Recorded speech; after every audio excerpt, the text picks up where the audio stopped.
Huh? Oh, yeah.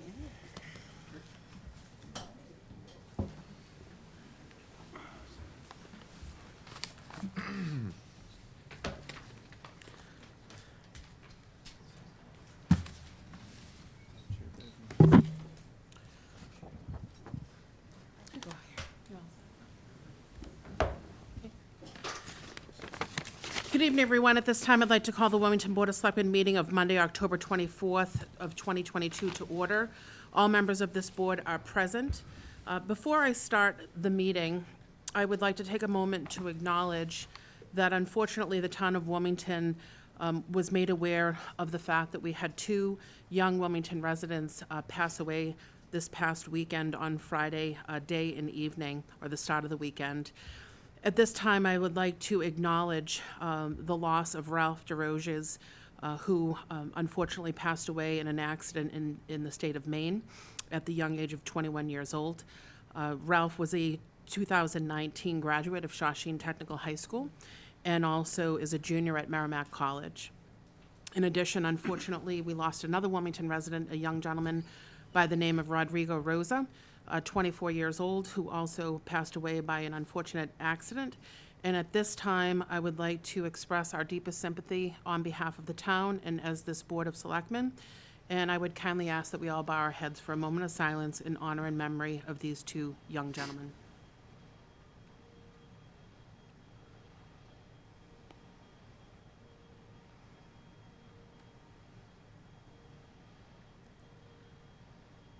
Thank you. At this time, I'd kindly ask that we all please rise for the Pledge of Allegiance. Pledge allegiance to the flag of the United States of America and to the republic for which it stands, one nation, under God, indivisible, with liberty and justice for all. Additionally, I'd like to apologize that we are running late. It is 7:15. Our meetings typically do start at 7 promptly.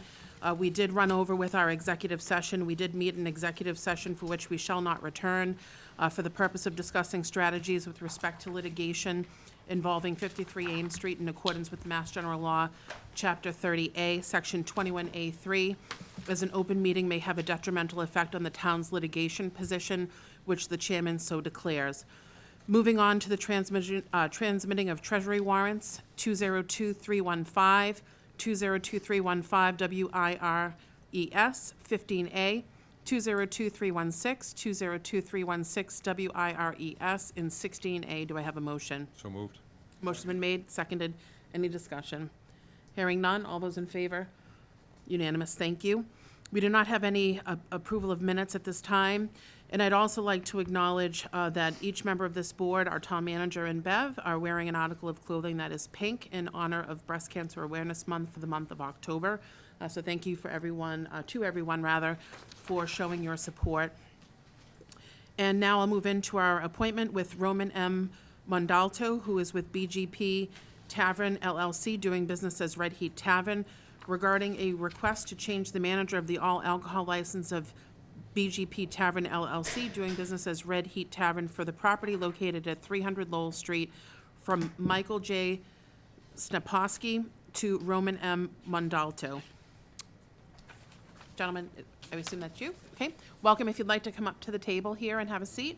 And if you can both please identify your names for the record.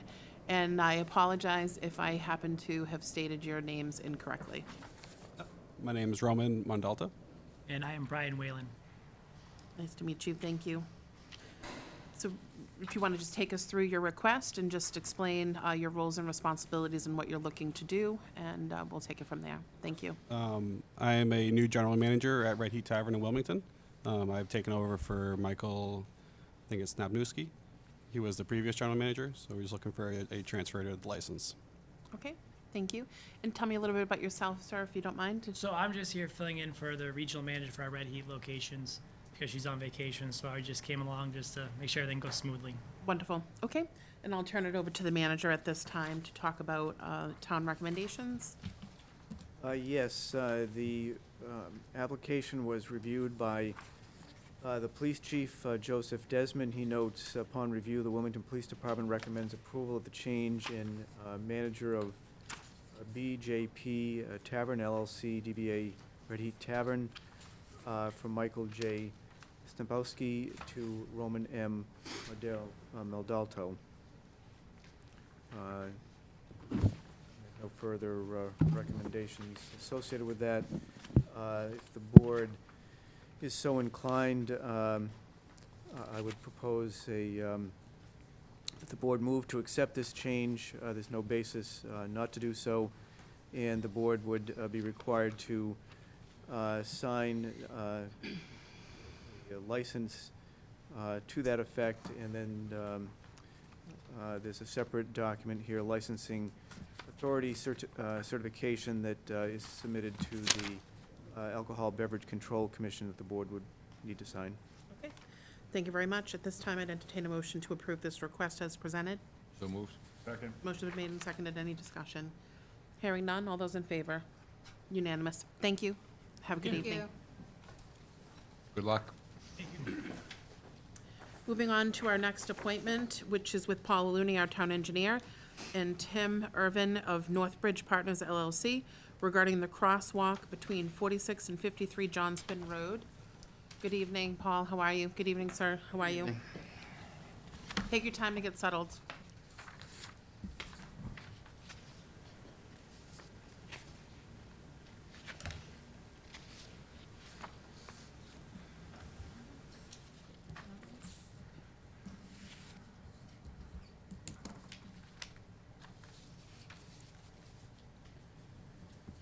Hey, thank you, Madam Chair, members of the board.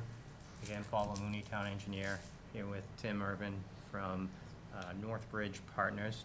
Northbridge Partners owns property on both sides of Johnspin Road, which is represented here in this figure. They had approached the town as they wanted to install a crosswalk for employees from one side of Johnspin Road to cross the other. They leased tenant space to business owner on both sides of the road. So the action they're requesting of the board is to enter into a license agreement in order to install that crosswalk. I can tell you that this has gone through what's called CDTR, which is Community Development Technical Review. It's gone through Planning Board review. They addressed all of our comments, our meaning Department of Public Works, Public Safety, Planning Department. And the Planning Board's endorsement of the plan, I would say it's pretty safe to say they addressed their comments as well. The crosswalk does meet ASHTO and MUTCD guidelines, so we found it to be an appropriate location and a good use.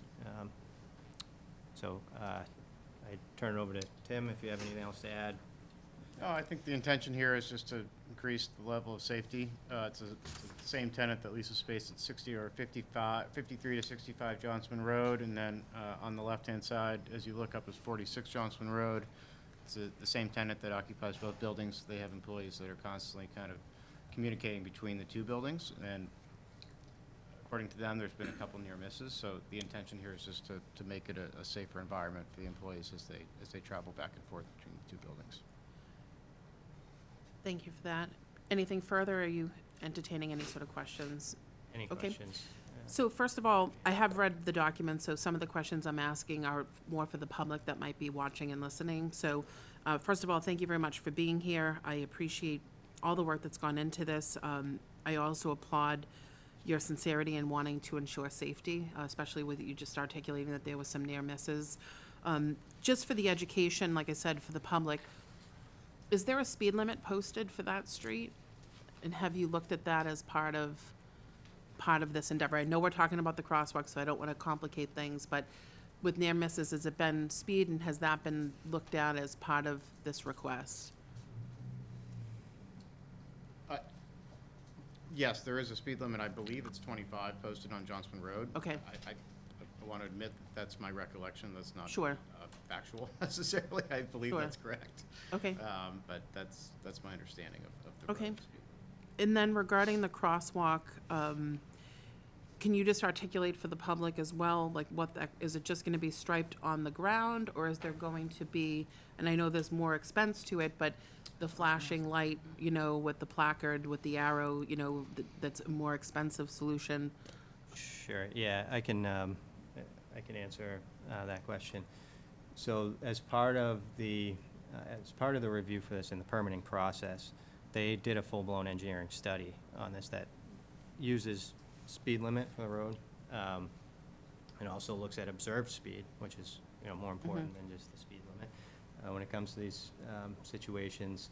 And that's how it was determined by their engineer that this was, it met the minimum sight distance requirements for, and stopping distance requirements for a car approaching, particularly that horizontal curve in the roadway on the north of the screen there on top.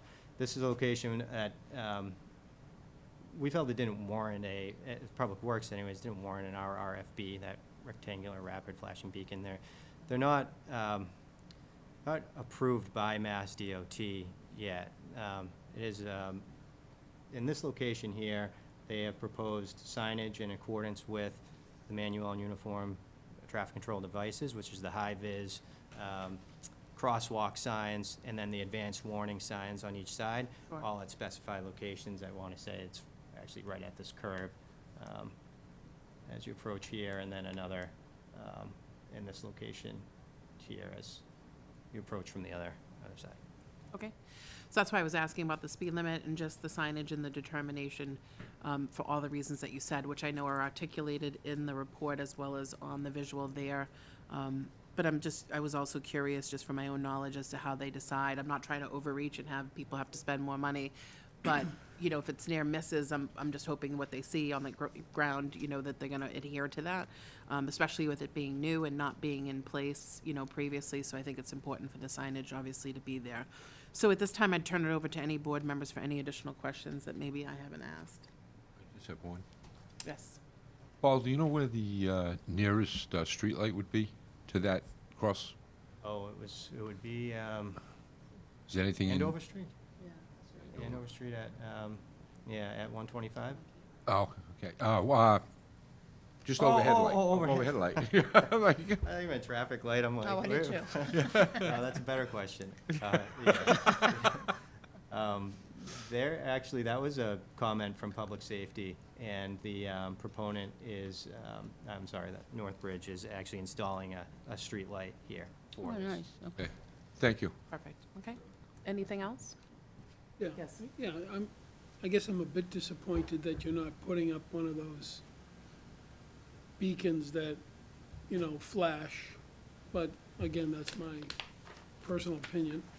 Are you going to be putting a sign in the crosswalk? And I know that there are some, you know, some areas have a sign right in the crosswalk that says you must stop for pedestrians. Is that going to be there, since you're not doing, and I think, didn't they do one up at Analog Devices? They did one of those beacons that, Yeah, it has Makes the, sense. you push it and it goes Right. red, yeah. yeah, but And it that, blinks. Paul, again, is not being done here. That's correct, and then the Okay. reason being is the type of roadway and the classification there. So, Woburn Street is, tens of thousands of cars per day, and just the, Did you say Woburn Street? Analog Devices, right? Yeah. Correct. Yeah, I don't, no, Yeah, well, I was comparing the differences Okay, on why one okay. was proposed there and not here. In this location, when we looked at it from a public works standpoint, we found it appropriate to move forward with the high-vis signs in lieu of the rectangular rapid beacons. okay. And there's not gonna be a sign in the middle at No, this point in time? no, one's not No. proposed. Those are pretty, let's say, easy to come by. I mean, it could be an after-the-fact item placed in the roadway, but those are temporary in nature. It's not like a sign that's being put into the ground or Right. installed. And in who would take concrete. care of it and put it out there and put it? Yeah, and it'd have to be removed in the winter. Right. Yeah. Right, yeah. And there's also a proposed sidewalk as well. Can you address that? I see that, Yeah, go ahead. So it's a concrete sidewalk. You know, we've looked at the different grade changes for that sidewalk. We've added handrails where necessary where the grade changes, and pitched down from, 53 to 65 down towards Johnston Road. So we've kind of looked at that whole, how to install that, how to make that ADA accessible. We've gone through comments from the town about how to treat that from our snow removal, salting applications. We've talked about that with our snow removal vendors, made sure all of that stuff is in place for the upcoming snow season.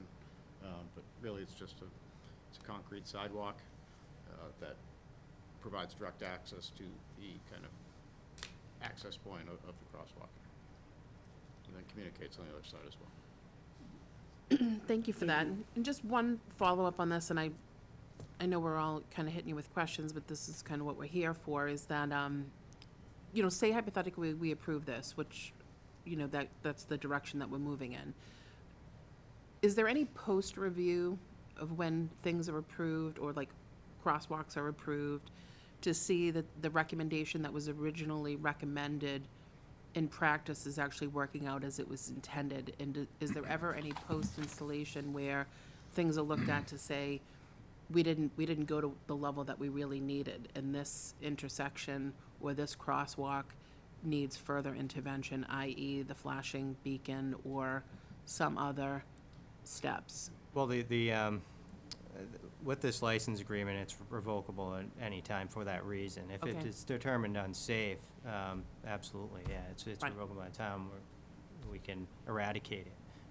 Or make amendments or requests? Well, I'm assuming Right. it would be a collaborative effort with the property owner, the business owner, or property owner in this case. Right. And not to be taken out of context, you're initiating this to make it safer for the people that are involved, so I'm not losing sight of the fact that you initiated this and are bringing it forward and are taking these steps, so I don't want to come across the wrong way, but I think it's just a valid question in general, because we do this all the time, that, if this isn't up to the standards that you were hoping to achieve, I would assume that the company would be We would be self-reflective eager to and make looking any to make the change necessary anyway, changes. right? Again, to Paul's point, we've looked at this from a number of different ways. That's Sure. not to mean that's a foolproof system, but of course, if there's something that is flagged after the fact to make an improvement to it, we'd be certainly open to that. Open to doing that. Okay, perfect. All right. Any follow-up at all? Yes. Thank you, Madam Chair. Gentlemen, thank you for the presentation. Just want to point out, maybe for the benefit of those watching at home, but correct me if I'm wrong, page 3 of the proposed agreement reads that the town shall bear no cost as a result of this, is that correct? That's correct. Correct. Okay. Thank you. So, this looks in order. I know that this is the presentation piece. Jeff is the manager. I know that Paul had indicated the workmanship that's been done and what's been done on the town's behalf to make sure that this is, up to correct standards. Are there any comments that you wanted to add, or do you feel that this is sufficient at this time? No, I think it's sufficient. As Paul indicated, the Community Development Technical Review team, which is comprised of several of the department heads, including police, fire, public works, and others, have all offered comment that have been addressed on this. I've communicated with Police Chief Joe Desmond, and he has a representative who's on that review team, and he is comfortable with this recommendation. Okay, thank you. Having received that information from you just now, I'd like to take a board to consider item out of order at this time, which is whether to authorize the town manager to execute a license agreement with the property owners of 46 and 53 Johnston Road to permit installation of a crosswalk connecting the parcels. And prior to doing that, I do want to just ask for the record that the license agreement, has it been reviewed by council? And can you articulate the legal work that's been done in reviewing it prior to tonight's meeting? Yes, I've reviewed this with legal counsel. They provided comment. Those comments were then accepted by Northbridge's legal counsel, and it's in a format now that was accepted by our legal counsel. Okay, thank you for that. So having stated that for the record and for the board members' knowledge, would anyone like to make a motion to grant this request? Make a motion, we grant the request. Okay, motion been made. Second, any discussion? Hearing none, all those in favor? Unanimous. Thank you. Have a good night. Thanks so much. Appreciate it. Thank you. Be in touch with Stu. Thank you all. Thank you. Thank you. Okay, so our next appointment is once again with you, Paul Looney, our town engineer, and Michael Rahman, forgive me if I said that incorrectly, from Mass DOT Right-of-Way Division regarding the Massachusetts Department of Transportation, Main Street, Route 38, and Massachusetts Bay Transportation Authority, otherwise known as the MBTA, Rail Tracks Bridge Project and Butters Row Bridge Project. Good evening. How are you? Evening. Thank you again, Madam Chair. Sure. Again, Paula Looney, Town Engineer, here with Michael Ruderman from Mass DOT Right-of-Way Division. Mass DOT Right-of-Way approached the town with requests to enter into what's called right-of-entry agreements and land damage agreements for proposed temporary and permanent easements on town-owned parcels to facilitate construction of two Mass DOT construction projects. They are the Route 38 over MBTA tracks bridge replacement project and the realignment of the Cross Street and Main Street project, which is affiliated with the Butters Row Bridge replacement project. So let's start first with the Route 38, that is Main Street over the MBTA tracks bridge replacement project. So currently, this is at this what's called the 75% design plan stage.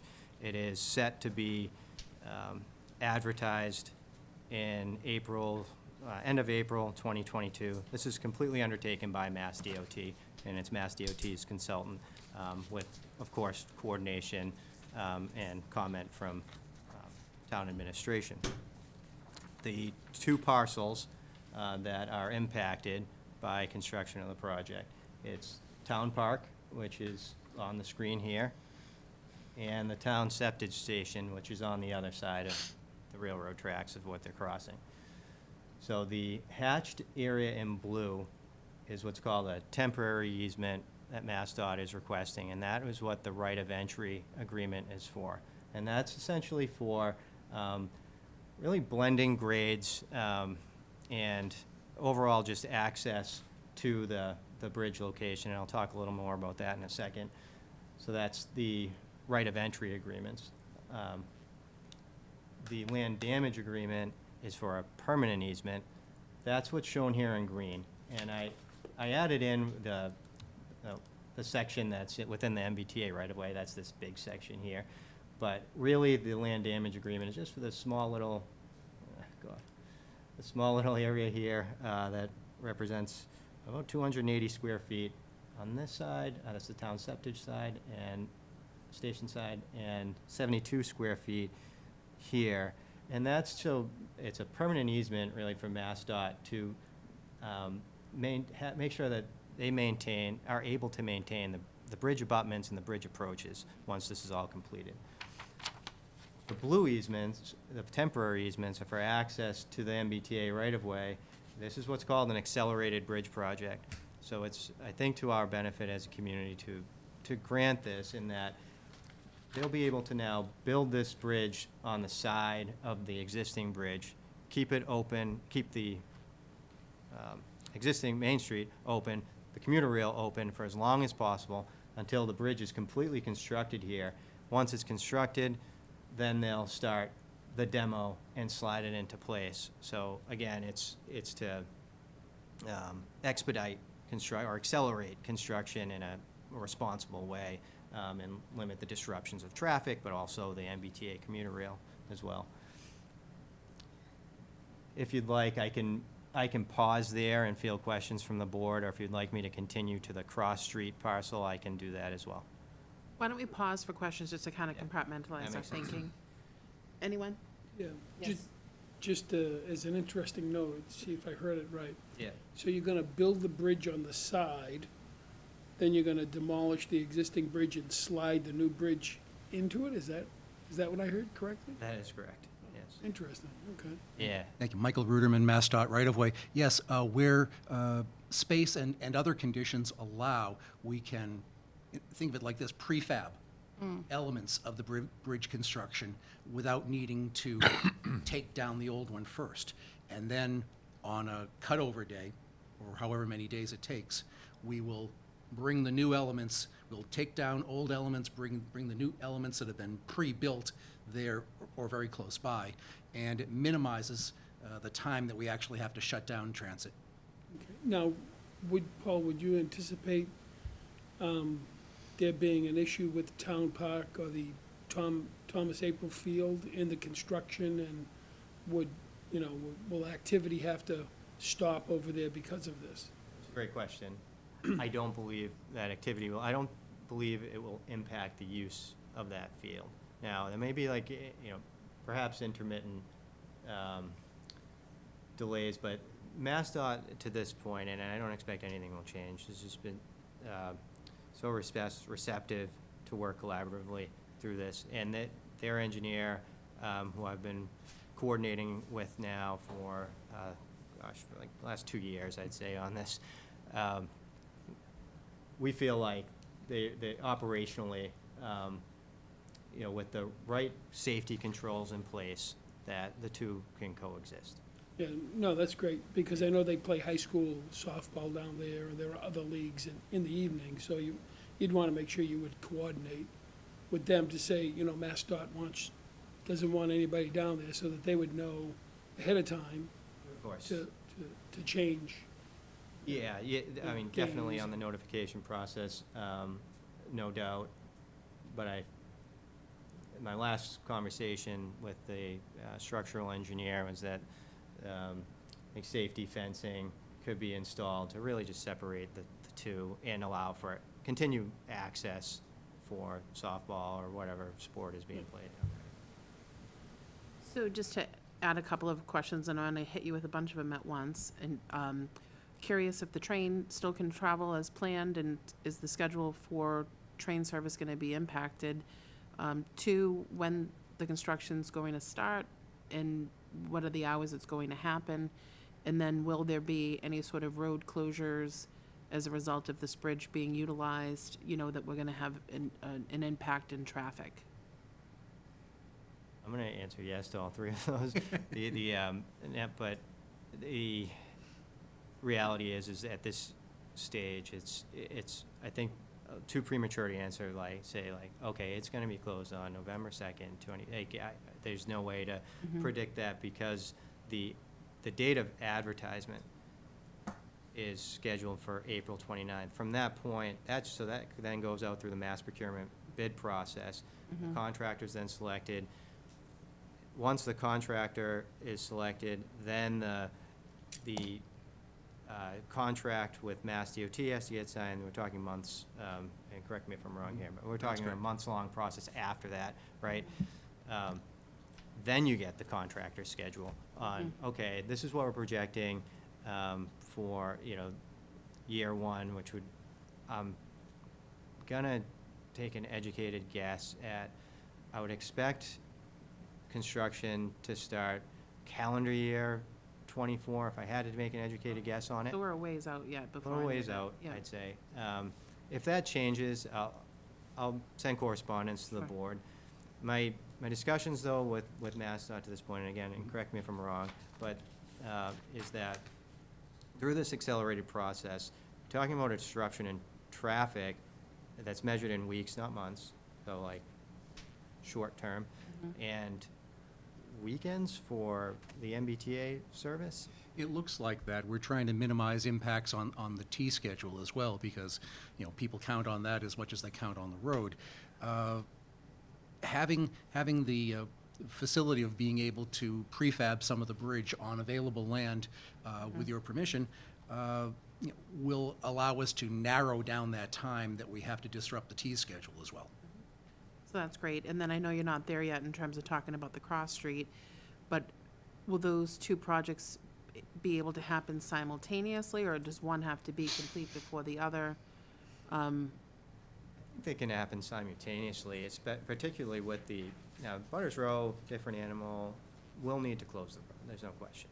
That has to happen. There's no accelerated part of that. But I think with this accelerated bridge project, and through just, again, close coordination with the state, I want to say that the you have the same project manager working for both. So that's also helpful to the same project manager from MassDOT is working on it and knows that I'm PMing these projects on behalf of the town. So then I'm able to get those messages out Right. to the public, to the board, to public safety and operations. Yeah, they'll all be coordinated. It is a logistical challenge, but I think it is possible, yes. It's a coincidence that we have two projects at about the same point in their developments in the same town and in relatively, close locations to each other, but they proceed independently. And the only reason I'm bringing that up, you guys are all the experts. You do an excellent job, as does, all of the departments. It's more for the fact that if there's going to be closures of any kind, so say that bridge is closed down and Butters Row is closed down, that's really going to impact the egress pattern. And it's going to really drive a nucleus of traffic into one quadrant of the town, because people would be coming up to the bridge, it's closed, they might seek Butters Row as relief, and if that's simultaneously closed, it's going to just shift everything over. Which I know kind of goes without saying for you, Paul, being in the area all the time. I'm assuming that the town's going to look at the big picture and try and toggle the two in terms of major road closures all at once. Yeah, this was to, if you recall, the 25, that at the 25% design plan stage, they have what's called the design public hearing. It's like it's a big milestone in the project, but there was a presentation. It was during COVID, so it was virtual, but those comments from the town, it was Select Board member De Palma had mentioned it as well, made sure we got those comments to MassDOT that these have to, and this has to be coordinated, well coordinated, and with respect to traffic disruption. Okay. Yes, go ahead. During construction, I'm assuming parts of 38 are going to be either closed or reduced to one lane? Yeah, definitely once the bridge is demoed, it'll just be closed. Yeah, it'll be closed, and the detour will likely be Eames Street to Woburn. What's your anticipated time, understanding weather and everything else, believe me, that 38 would be closed in that area? Would it be, a month or more, or? Again, this was, We're trying to put it on the short end of the range of road closures that these projects require. At this point, we really just can't say. That's okay. It's something that has to be done anyways, and We've got the traffic counts, and we know how busy 38 is, and at particular times of the day, and especially the differences between inbound and outbound traffic at rush hours. So we'll work out a plan that disrupts, the fewest residents and commuters the least amount. we have no choice. It needs to be done. I don't know of helicopter service that'll pick cars up and bring them back and forth over. Thank you very much. It looks like a nice project, Thank you. organized. So does anyone else have any questions or comments regarding this aspect of things? If not, we'll move on to the cross street. Okay? Thank you.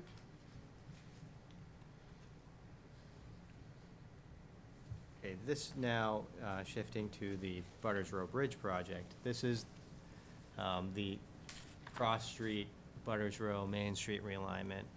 If you recall, this intersection realignment, it actually was part of the Main Street Corridor Improvement Project, Complete Streets Project, which is scheduled for 2025, 2026.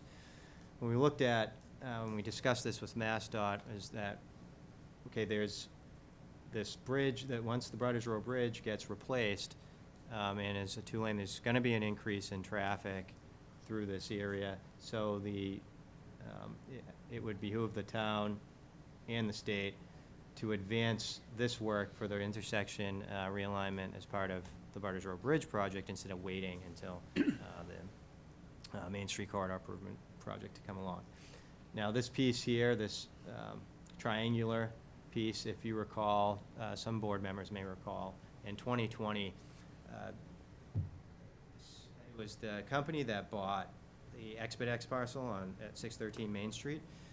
They had owned this piece came along with that when they bought it in 2020 or somewhere thereabouts. And they were going through permitting. They said at that time that they were aware of this TIP project, and they elected to gift this parcel to the town for this purpose, for the realignment of Cross Street. And I can show you here, this is the exhibit plan that I presented that evening when the board considered and accepted that gift. This red is the existing alignment of Cross Street and Butters Row. The blue is what's proposed for a realignment, and the green is the parcel. The difference between this and the other the other asks from MassDOT is this is a taking, so MassDOT is looking to take the fee interest in this parcel, which I think is appropriate in this case because that is exactly what, it's going to be under MassDOT jurisdiction, part of their right-of-way, and that's exactly what we accepted it for, was to facilitate this. Having said that, if you want to add anything, If Mike. we can go back one slide, please. Sure. This might be a diagram in an engineering textbook under the category of intersections with bad geometry.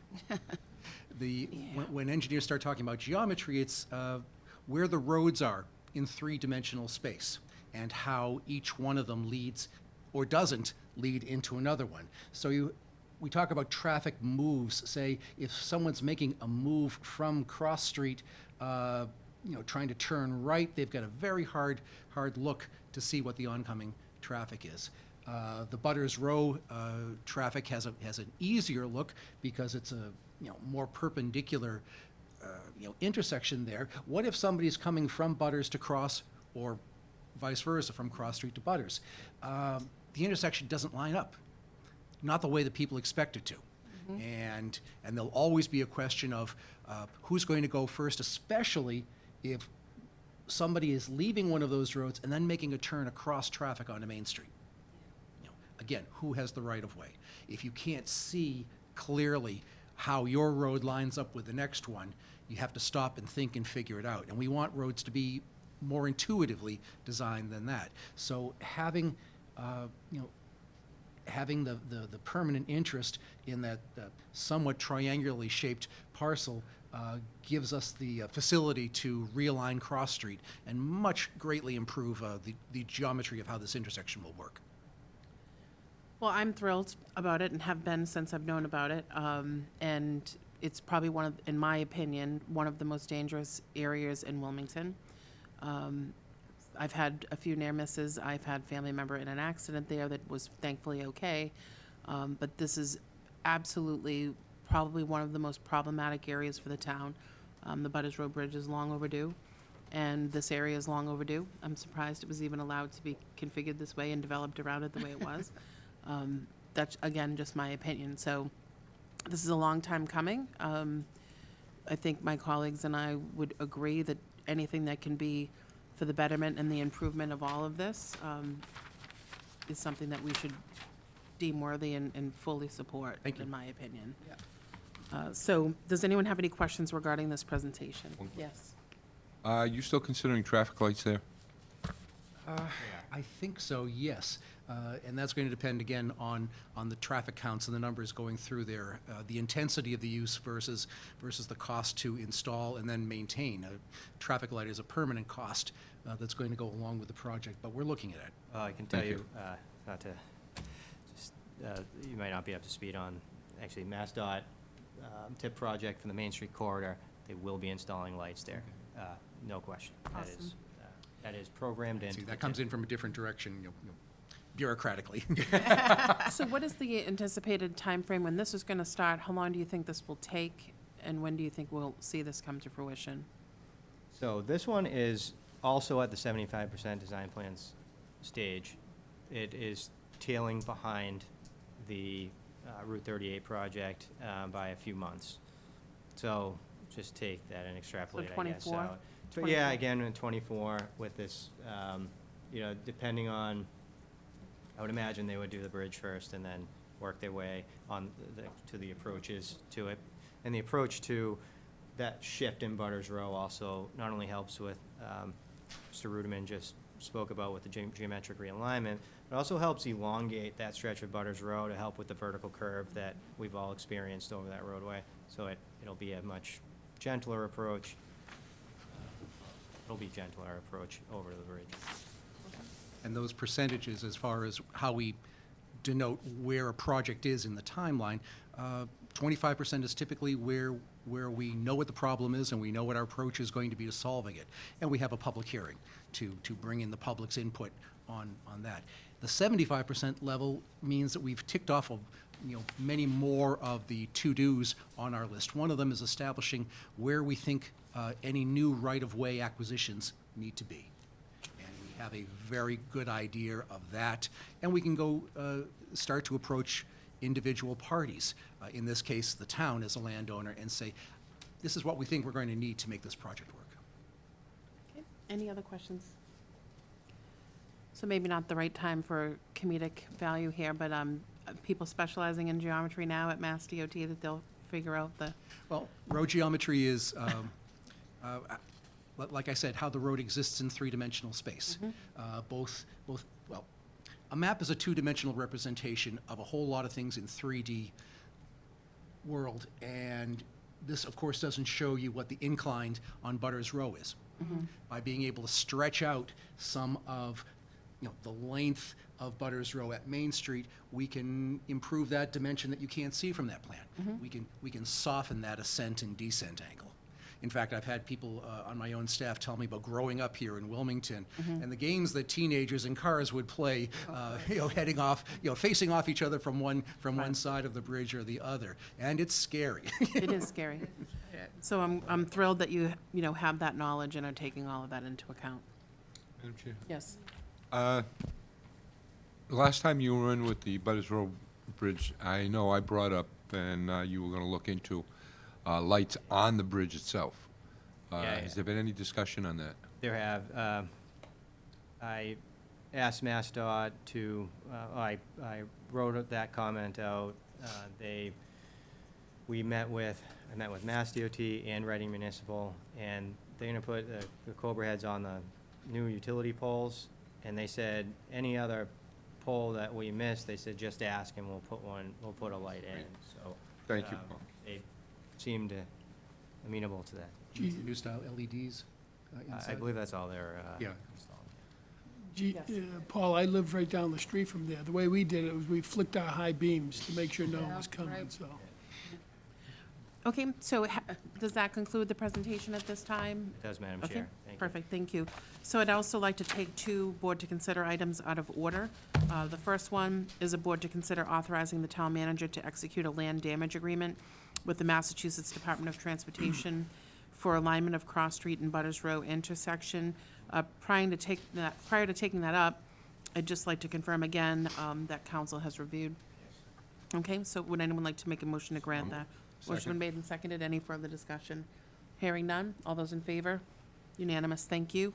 And then moving on to the next board to consider, which is authorizing the town manager to execute 2 right-of-way entry agreements and 2 land damage agreements with Mass DOT relative to construction activities associated with the Route 38 bridge replacement over the MBTA tracks. And once again, Paul, legal counsel has reviewed. Yes. Okay, would anyone like to make that So moved. motion? Motion been made, Second. seconded. Any discussion? Hearing none. All those in favor? Unanimous. Thank you. Thank you for your time. Thank you for being here. Yep. Thank you, Madam Thank you. Chair, members of the board, for your assistance. Thank you. Thank you. Now, this will be done tomorrow, right? Yeah. Oh, no, tomorrow's busy.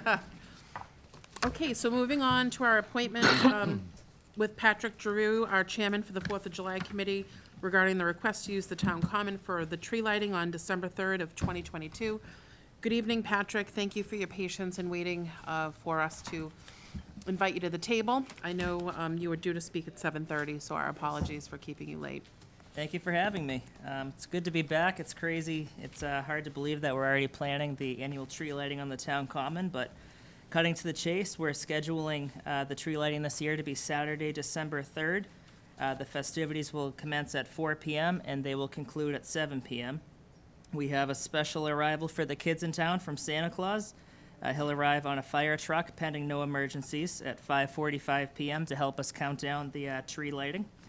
Also scheduled this year, as we have had in the past, horse-drawn hay rides, cookies and hot chocolate. The cookies will be baked fresh from the Shawshene Tech. We'll have the ice sculpture sponsored by the Wilmington Tewksbury Chamber of Commerce and many of its members. We'll have the Minutemen, soundscape, and we'll also have the Community Fund annual Wilmington-themed ornament sale, shall it be available, in the Wilmington 4th of July building. And we'll also have a representative from the Wilmington Fire Department to collect unwrapped toys for Wilmington children. And finally, we will have a presentation from the clergy of numerous Wilmington parishes at the festivities. We would certainly like to appreciate many thanks to the department heads that make this tree lighting possible, especially the Department of Public Works that does a fantastic job decorating the Wilmington Town Common every year. So this evening, I'm requesting use of the Town Common on behalf of the Wilmington 4th of July Committee to conduct the festivities. Thank you for that. So, on behalf of the board, I'd like to just express my gratitude to you and to your committee. Between doing the carnival and obviously doing this, it's, these are two major events and activity sets that everyone looks forward to. So, thank you once again for your commitment to this and your volunteer time to do it. And, I know I'll wholeheartedly be supporting this, as I expect that my colleagues would too. Jeff, any comments, any concerns, or you think everything is all set in terms of our internal structure to support this? I think we're all set. Okay, any other comments or questions from board members?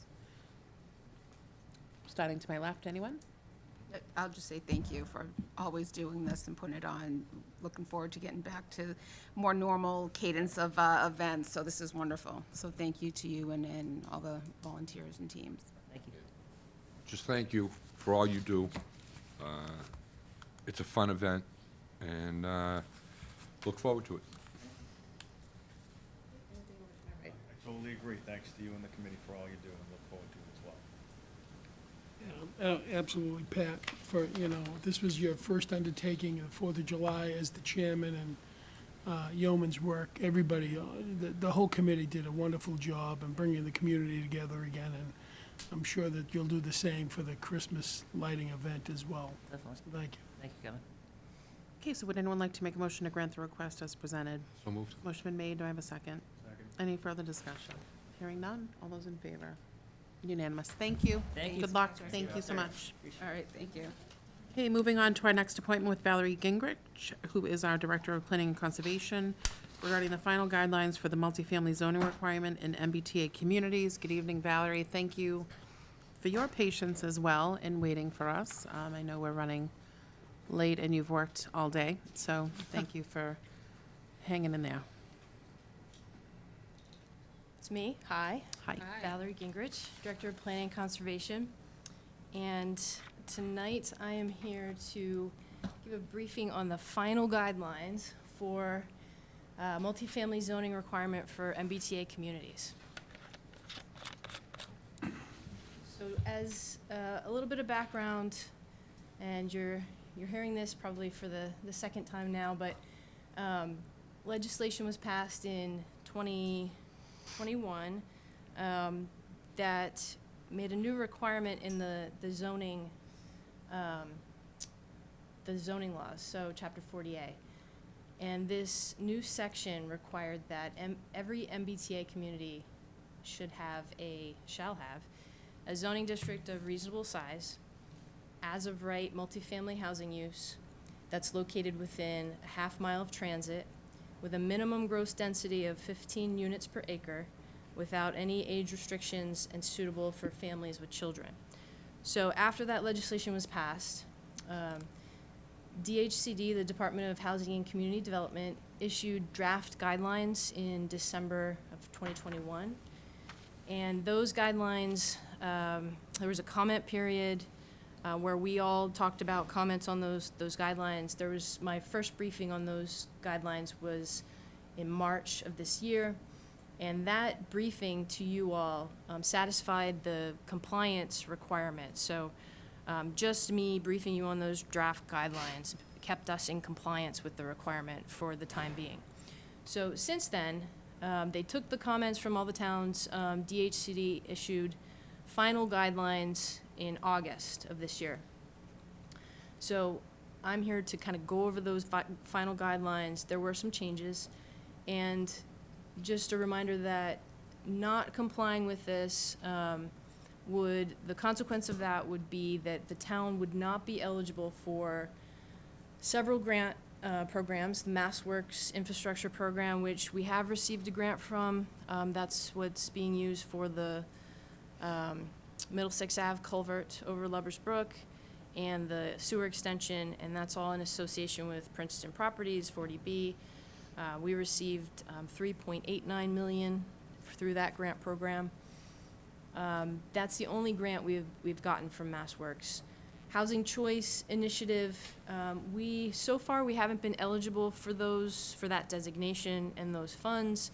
It's based on housing production, how many new units you create in your community. We haven't had the level of new development that makes you eligible for those yet. So we haven't received any of those funds.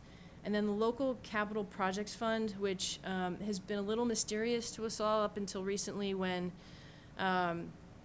it was finally talked about that, that fund is revenue from gaming revenue that the state receives.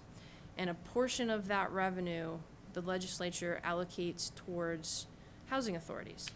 So 10.62% of the housing authority budget is paid with this fund. So that could be in jeopardy. And we can circle back to that after I go through the guidelines. But just wanted to kind of put that up front with the implications of not complying. So multifamily housing use, we would be required to have a district that has multifamily use as of right. So right now we do allow multifamily housing, but we allow it by special permit through the planning board. This would be, no special permit would be required. You could, in the first bullet there, we could require site plan review through the planning board, but that's not really a discretionary permit. They can't just say, no, this doesn't fit here. It's more of a, how do the components fit instead of, does it fit? So it would have to be allowed by right. We would be allowed to have, and this just changed actually on Friday, so I'll try to explain the change. The first round of the final guidelines said that you're allowed to have an affordable housing requirement in this district, but it can't be more than 10%.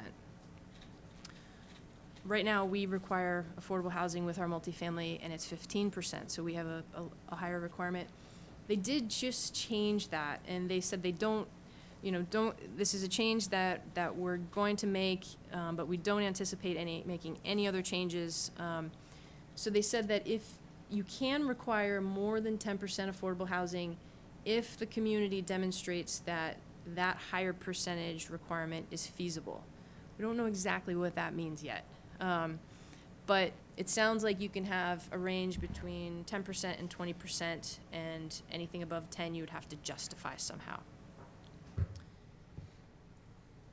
And then finally, this district, commercial uses can be allowed, but we would not be able to say that you have to have a commercial ground floor, which with the new design guidelines, design requirements that were passed at the last town meeting, mixed-use development is supposed to have an active ground floor, a commercial ground floor. The idea is that you have an active streetscape, and then if you have other uses above. So that would not be able to be required as part of this district. You would have to allow multifamily housing on the first through the whatever floor. So it's a little bit different than, your typical downtown housing type. Suitable for families, so you can't have any age restrictions, you can't have an over 55 requirement. You can't restrict the size, the number of bedrooms, limiting it to only 1 bedrooms. You have to keep that, no restrictions on those things to make it suitable for families. Size and density, this is where we get into some, I hope you all stay with me here. It's, this is, admittedly, this is the part that gets most complicated, I think. There's a 50-acre minimum land area that's required. I was trying to think of what would be an example of some scale that you could kind of relate to. I looked at the Market Basket Plaza from, the Santander all the way up to CVS. That's all one big parcel, and it goes out back behind the Market Basket building. That parcel's 23 acres, so more than, 2 of that size type of thing. That would be 50 acres. I actually think I did a calculation. It would be, what did I say, 20 of the Yen-tiled turf fields. That's not quite as helpful, I think, as the Market Basket example, but, so it's, 50 acres is a considerable area. At least half of that district has to be contiguous, so you can't just put little bits of it, everywhere. And no portions maybe less than 5 acres. So we could, and we'll get into this, well, I'll wait on that, sorry. So that minimum, in addition to that minimum, we would have to allow for a density of at least 1,248 units. If you remember from the last time, we were considered a bus community, and we said, why are we a bus community? Well, I think they got a lot of feedback on that because they got rid of the bus community designation altogether. So now we're a commuter rail community, which is appropriate, but the requirement is 15% of our overall housing stock in town would need to be capacity for, so the zoning would allow for that, over 1,200 units within that area. They don't have to be there now, and it doesn't mean they're actually going to be built, but the zoning itself has to be developed so that it could potentially produce that many units. And then, make sure I'm not missing anything here. And then we'd also have to meet the minimum gross density of 15 units per acre. The gross density actually pulls back in, so let me step back. On the over 1,200 units, to fit that many units into a 50-acre area, you would have to put at least 25 dwelling units per acre on each parcel, right, to make up that number of units. 25 units per acre is, I'll give you an example. Some of our 40B developments, those are 30, depending on how you measure it. An example that I've been thinking about a lot is 635 Main Street, Loom. They're finishing up their construction. That parcel, there's a buildable portion to it, there's a wetland portion to it. The whole thing allowed them to do, I think it's 49 units, because we allow 10 units per acre. So they were allowed to do 49 units because we allow just 10 units per acre. We don't care if it's wetlands, we don't care if it's just whatever size you have, parcel, 10 units per acre. What they did was, because part of it's wet, they put all of those 49 on the upland part of it, of course, right? That's where they could build. So if you look at that parcel and you take away the wetlands as if they are not part of the parcel, that density on just the part that they're built on is, I think it was about just over 30. So it's a lot denser. So it's, that kind of gives you an example of the scale of development that would need to be allowed in that district to get up to those numbers. For the chair, Valerie, you're talking about just for the viewing audience, you're talking about the development that's over near the Salvation Army? Correct, Right? Okay. yep. Are those condos or are those apartments? Those are apartments. Yep. And how many acres are over there? to get that 49? How many? So it would have had to be about, 4.9 because we allow the 10 units per acre. Okay, Yeah, But there's a good portion of it that's wet, right. right, so that's why it's concentrated in one area. right. And if you just look at that concentrated area, then you get up higher. So the gross density piece of it is a different way of measuring it. It adds back in the streets and the parks. For some reason, that's also a requirement, I think because it was in the legislation, but they're going to have us make sure that when you consider the whole thing, even the streets, the whole thing has to equal 15 units per acre. So all of these different aspects make this very complicated, and it's admittedly a little overwhelming. So what we've heard recently in some webinars is that DHCD is going to be issuing the compliance model that will be testing these districts. They're going to issue that in November. And that will plug in, the location, the aspects of things, and they encouraged us to just play with it and see how it works, see what types of areas would work, and what types of numbers would work, and we'll definitely need to do that. But not getting ahead of myself, these are all of the size and density aspects that we would have to meet with this district to comply. The location of the district, at least, I'm gonna go over this, but then I have some visuals to make this, hopefully make a little bit more sense. At least half of the district has to be within a half mile of the transit station. So we have two, so we can look at two different areas. And then at least 50% of the unit capacity, those 1,248 units, must be within the half mile of the transit station. So this is a half-mile radius from the Main Street station. And just to kind of orient you, it's along Main Street. Where's my cursor? There it is. So train station right here, Main Street, kind of running along the tracks most of the way. Comes all the way up to the old Walgreens, Santander Bank, so just about to just Market Basket Plaza. And then runs down Main Street all the way to where Main Street and Lowell Street split. It travels all the way out to, I think it was near the Methodist Church, and then all the way back out here past Deming Way.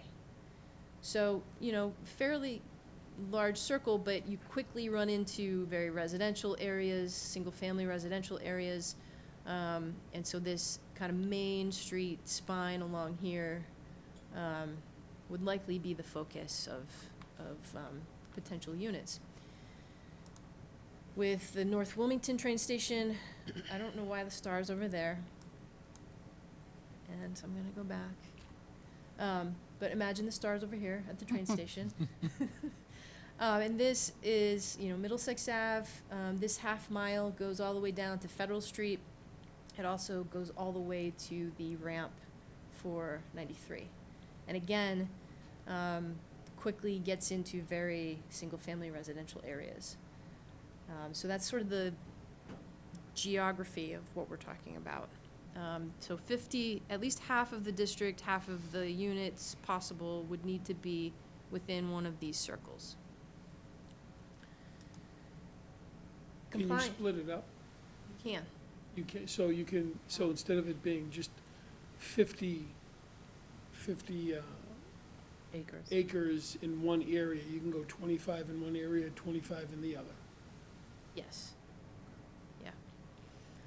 So they changed some of the timeline a little bit. The compliance timeline is now that by the end of this January, towns need to have submitted an action plan that outlines their core team that's going to be working on it, a brief description of the potential district, and a general sort of timeline for how the process will be approached.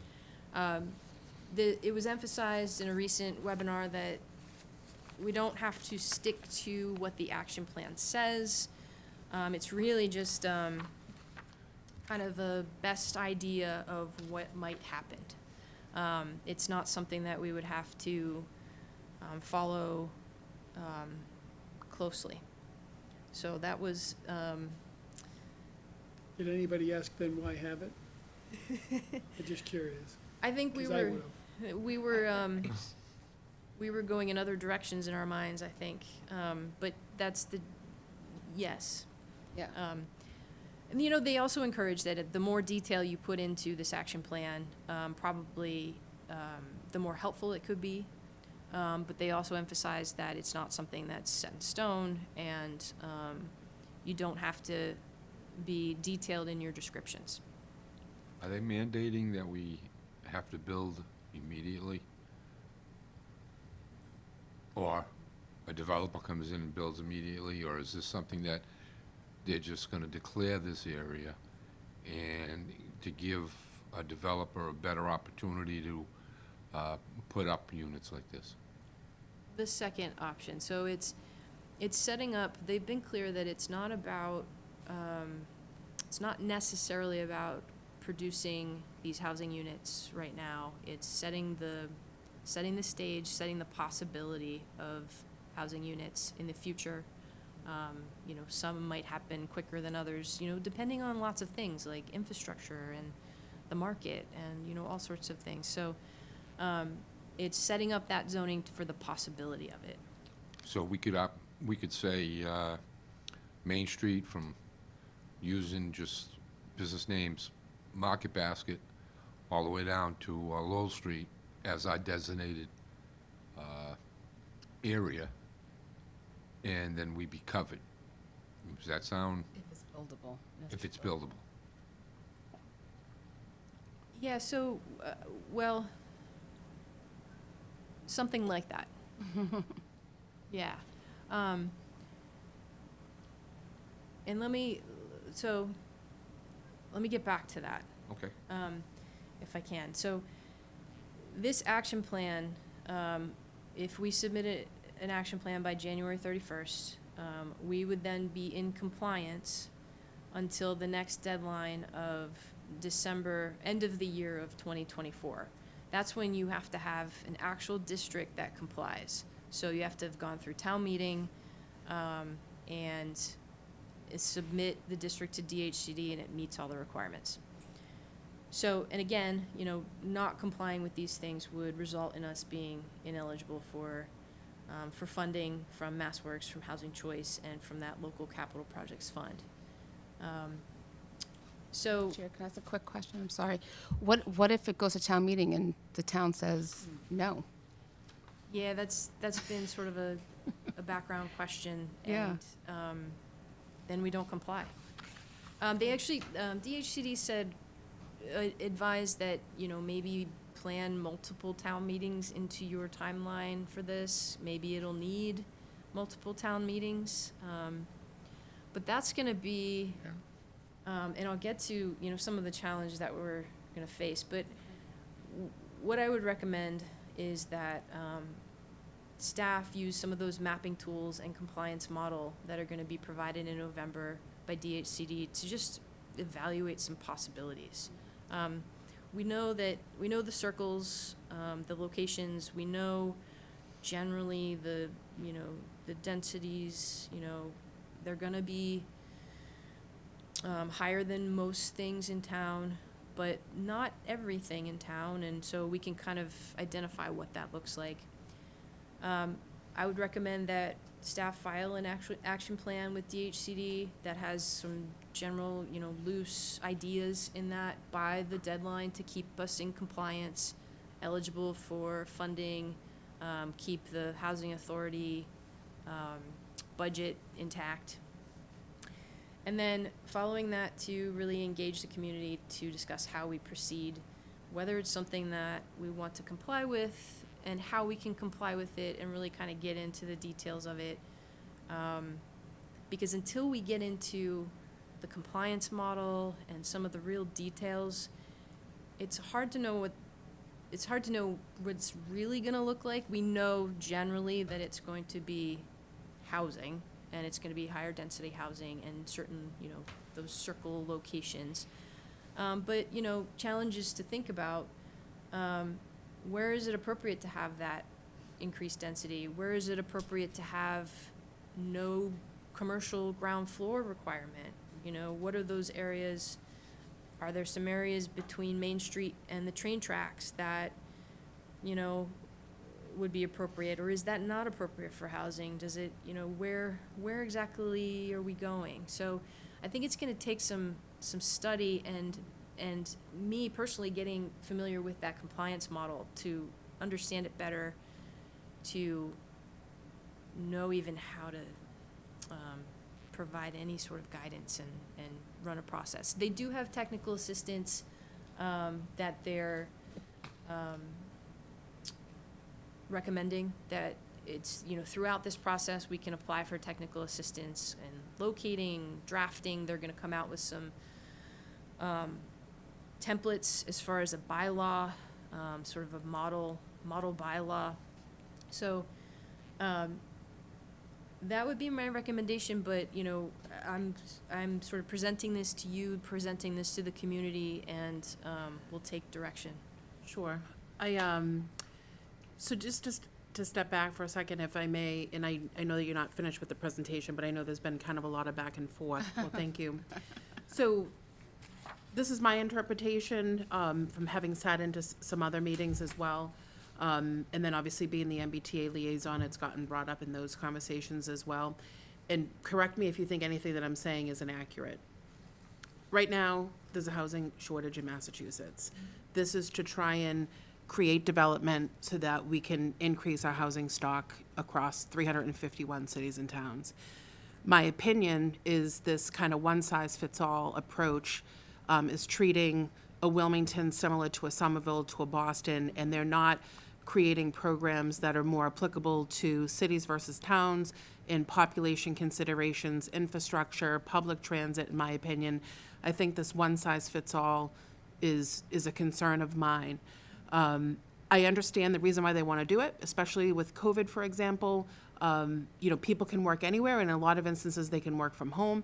So if we want to be competitive in a national and global economy, and they want to have big businesses and Fortune 1000 companies and the like come here and establish campuses in Massachusetts, they won't invest in our state if they're concerned that they don't have places for their employees to actually live.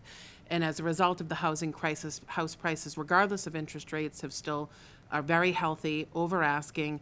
The rental market has exploded. Rents have gone up exponentially. And the only way to combat that is with supply and demand and have more units. We do not have enough units to handle our housing overall. So I get the spirit and intention of what they are trying to do. However, this could have a major effect on a community like Wilmington. We do have public water readily available, but we're primarily a septic community. I'm interested, and I know I'm going to kind of hit you with a lot of things and not give you a chance to respond, but if you can maybe take that as a note to talk about how sewer versus non-sewer communities have any sort of relief, because this is going to be, it may be even cost prohibitive for a builder to even build here because of that complexity. And to add to that, we currently are below our 10% affordable housing stock. And not to bring in other projects, I know that's not appropriate, but just to use as an example, we have one that's right off of 93 that's much denser in size than what it was originally brought to town meeting for, and the less than 10% has availed that construction project to be exponentially increased in terms of the amount of units. And then also, too, there's another one that's over near the Shawshene School being discussed. To my way of thinking, this will allow that track to run on in this particular identified area all the time. Is that fair to say? All the time. Yeah, as of right. Indefinitely, rather than having to go before the Board of Appeals to get a special permit and provide a justification and need under some avenue to be able to justify that type of density. Is that a fair assessment of what this is essentially accomplishing? Yeah, I think as far as the density, yes. I mean, they're a little, those developments are a little bit different as far as the affordable component. Correct. Density, yes, it's certainly a higher density than we typically allow, and it would be allowed as of right. and I can answer your sewer question too. Sure. They've advised us to think about our infrastructure when we kind of place these districts, but they've been clear that a lack of infrastructure will not, since it's looking to the future, right? It's setting up the scene for housing units, even if that infrastructure isn't there yet for it. So they would say, I think, and this is the way I read it, but again, I'd like to play with that compliance model, right? But I think the way it's going to be evaluated is that it won't discard it if there's not the adequate infrastructure today, because that infrastructure could be, I think the idea is that if we're compliant with this, then we're eligible for all of this money for infrastructure. So it's, so I think that they're not thinking that infrastructure is something that is stagnant and. Nope, and understood. I mean, I don't want to take you down roads that are outside of your purview, and that's not the intent, but just kind of as a direct response to that, I'm approaching 50, sadly, and been in town that many years. Mine are separate from going to college and a brief stay outside of the community, and I don't hear any sort of forecast of Wilmington becoming a sewer community and going it through any sort of sewer betterment program. And I don't expect you to respond to that, but I think that if the state thinks that Wilmington's going to take that on anytime soon to eradicate some of those concerns, I think that's not the case.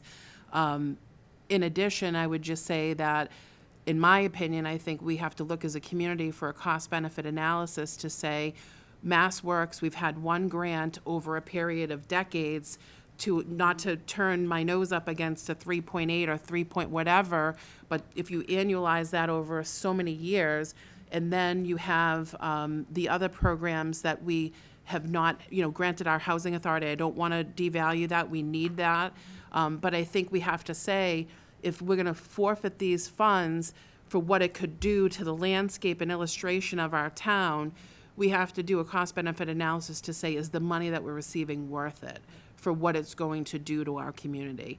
And I think that's going to be the town meeting question that residents are going to have to weigh in on.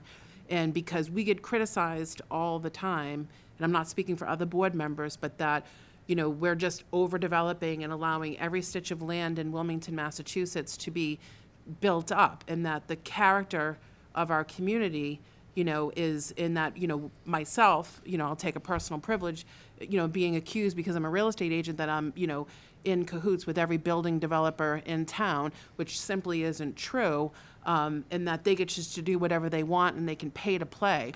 Well, here we have a state project coming in that's basically going to supersede everything at the local level and say, here you go, here's an artistic paintbrush to the development community, and you can just do what you want within these 50 acres.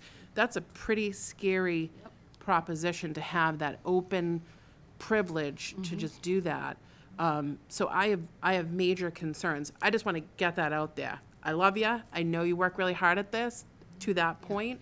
I think something like this overlaid on your department, which every department in Wilmington, I think, is lean, capable, well accomplished, and does great work. But I think they're pushing a serious administrative responsibility to many cities and towns that don't have the staff infrastructure to oversee this. This in and of itself can be a full-time job, never mind any other project or any future vision for economic development for the community. I think our MBTA is not equipped to even support growth, and we're in federal investigations at this point, that to even have this overlaid on an infrastructure that already isn't functioning correctly is a huge problem. And then what's also concerned, I'm all for fair housing, and my passionate statements are not directed at you. I'm just taking this forum as a means to just sound off on it, is that there's no bedroom restrictions and anything of the sort. So the money that we're getting through these programs certainly should align with our school budget, because we're going to have to educate potentially more pupils in our school systems. We're going to have more people utilizing our internal systems, police, fire, safety, community support, et cetera, that this is giving an exponential explosion opportunity of growth where the infrastructure of our community may not be proportionate to that increase and in the timeline that's going to be needed to support that. So while I would love housing, you know, personally and professionally, it just may not make sense in the same way here as it might be in downtown Boston, where thousands of square feet of office space is now available, which they want to convert to housing because that makes sense. But we don't have that same design and same opportunity here, and this could have devastating effects to our everything about our infrastructure, including our traffic patterns, and I could go on and on and on. So I will appreciate and thank you for my indulgence of my rant, and I'll turn it over to my other board members. Yes. Thank you, Madam Chair. And Valerie, thank you very much for this. I appreciate your time. Madam Chair, I really appreciate your previous comments. You know, I too, my initial reaction here is great concern. I would imagine that communities across Massachusetts who are hearing this message during this time period are having similar reactions. My question for you, under the first bullet point on this slide, which says that your staff will take a huge undertaking on top of what you already do to evaluate the possibilities. I wonder if you'll be evaluating the possibility of noncompliance, because I tend to agree that if this was to come to a town meeting vote, my prediction, based on only 40 years here in town, would be that the residents might say, well, we'll come up with a 3.89 million to instead of that grant program, because we haven't got any other funds from these other programs, and instead of drastically changing the landscape of our community for years to come. That's just one person's prediction of what might possibly happen. And so I do too worry. I appreciate that comment about the strain this will put on your staff, all for something that, you know, you have to imagine we're not the only community that might push back on this. And therefore, something may happen at the state level where this drastically changes in a few weeks or months or a year. And so I would, you know, I hate to see that happen. But, you know, you do all this work for things to change. But I guess in some sense, I hope it does change. So I wish you well, and I look forward to you evaluating. But I'd like to pose the question, will that be one of the possibilities you consider? Definitely. I think that's definitely something that the town has to consider. You know, like what was said, it's a cost-benefit analysis. It's looking at whether this is the way you want the town to transform or not. So and there has been a lot of discussions with the planners across, you know, the region, and, you know, there's a lot of towns that are creating a lot of housing. We're creating housing. We're focusing on areas of town that make sense to us and the way that we think it makes sense to do it. So, you know, Woburn already decided that they're not going to comply. They didn't take the first step. They do have Housing Authority funding that's in jeopardy, and I think that that's an issue that will need to be talked about and taken maybe to a different arena and discussed about, you know, how that gaming revenue is allocated and whether it should continue to go to the Housing Authority or if it gets switched around. But they've decided that they're not going to pursue compliance, and they're creating housing as well. Reading's creating a lot of housing. They don't have a district that just automatically meets the requirements. So it's a little disheartening as a planner too when you're working towards that goal of creating housing where it's appropriate and how it's appropriate in the town, and you're kind of given something that doesn't fit that. So absolutely, I think that when I say staff, I mean myself. You know, I do think I could take some time to look at that and look at what it could look like. But whether that's going to be the right thing, that remains to be seen. I appreciate that because, you know, I too am not opposed to progress. I'm not opposed to reasonable and responsible development. This doesn't appear to be either of those. And I just wonder, this is just a hypothetical question, is I wonder what would happen if a lot of small cities and towns banded together and all said, no, we're not gonna comply, and I wonder if that would have a, if there was the right amount of communities that said no, could it change the outcome? So I just posed that question, but I thank you for your keeping us updated. This might be the most concerning thing we discussed tonight, so I Yeah. appreciate this update. Thank you. And I also wonder that too. So just one quick follow-up before I give it to the other board members again, is that if we were to not be in compliance and then we decided to reconsider that decision, you're in it to begin with or you're out entirely? Can you revisit that at any point? Does it go year to year? So, well, I can tell you that, so Woburn's not in compliance, but if they submit an action plan before January 31st, they would get back into compliance could get back into temporarily. it. So I think if we were to decide, no, we don't want to create this district, if at some point we did want to create the district and we created one that complied, I think we could request that evaluation at Okay. that point. And then the last question before I turn it back over to the board is that regarding the funding sources that were identified, could the state change the rules of the game and then slide another funding source in that criteria that makes it such that we're now over a barrel in a different way? Because they take some other more integral funding sources that we do have, which would change the town's opinion? Yeah, that's it. I don't know. I think what I've heard is that the legislature allocated that 10.62% of the gaming funds to the housing authorities, but DHCD was very, they said it a few times on the webinar that doesn't mean they will continue to do that.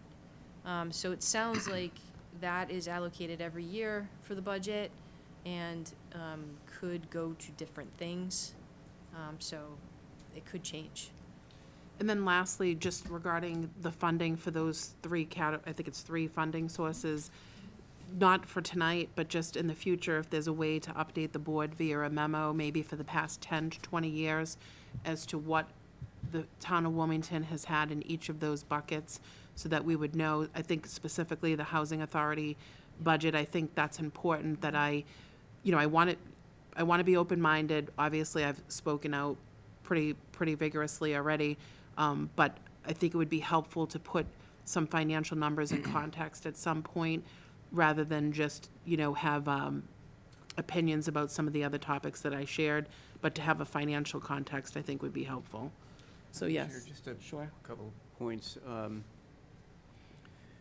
I would imagine that one of the reasons for targeting these particular programs, or at least programs, is in part, obviously, to exercise some leverage over communities with the MBTA district. And also, you may recall that when Proposition 2.5 was established in the early 80s, there was an anti-mandates provision that basically said if the state mandates particular laws that have a financial impact on the town, they the state, have to fund the cost of those mandates. So I suspect by doing it in this fashion and giving the town the ability to opt out, so to speak, they kind of circumvent that mandates provision of 2.5. The other point I was going to just make is, in terms of the funding, I think it's, as Valerie noted, the $3.89 million is what has been received from MassWorks, and those are the only funds we've received to date from MassWorks with regard to the gaming money. I don't think the gaming money has been earmarked to, or a portion of it has been earmarked to housing authorities for all that long. We can certainly try to go back and see what that translates into dollars. I think on average is about 10% of their budget.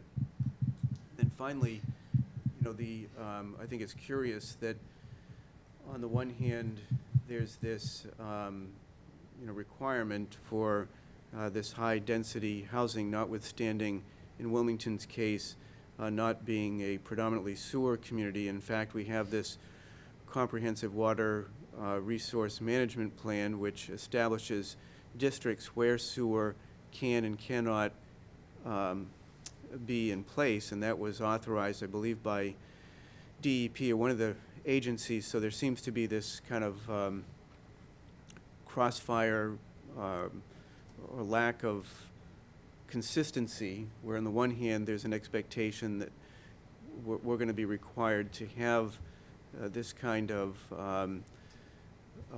by right housing development, even if we're not currently sewered, and notwithstanding the fact that we have another state agency that says you can't put sewer in certain areas of town. Oh, I think you bring up an interesting point, because, I mean, even with the 40B projects that are before us now, I mean, no sewer is no sewer. Right. And then when I'm asking a question in a meeting, you know, of a proponent, you know, and I say, what is your plan B? And there is no plan B, because they were like, because of the affordability factor near less than 10%, we feel eminently confident that the state will give us relief for that.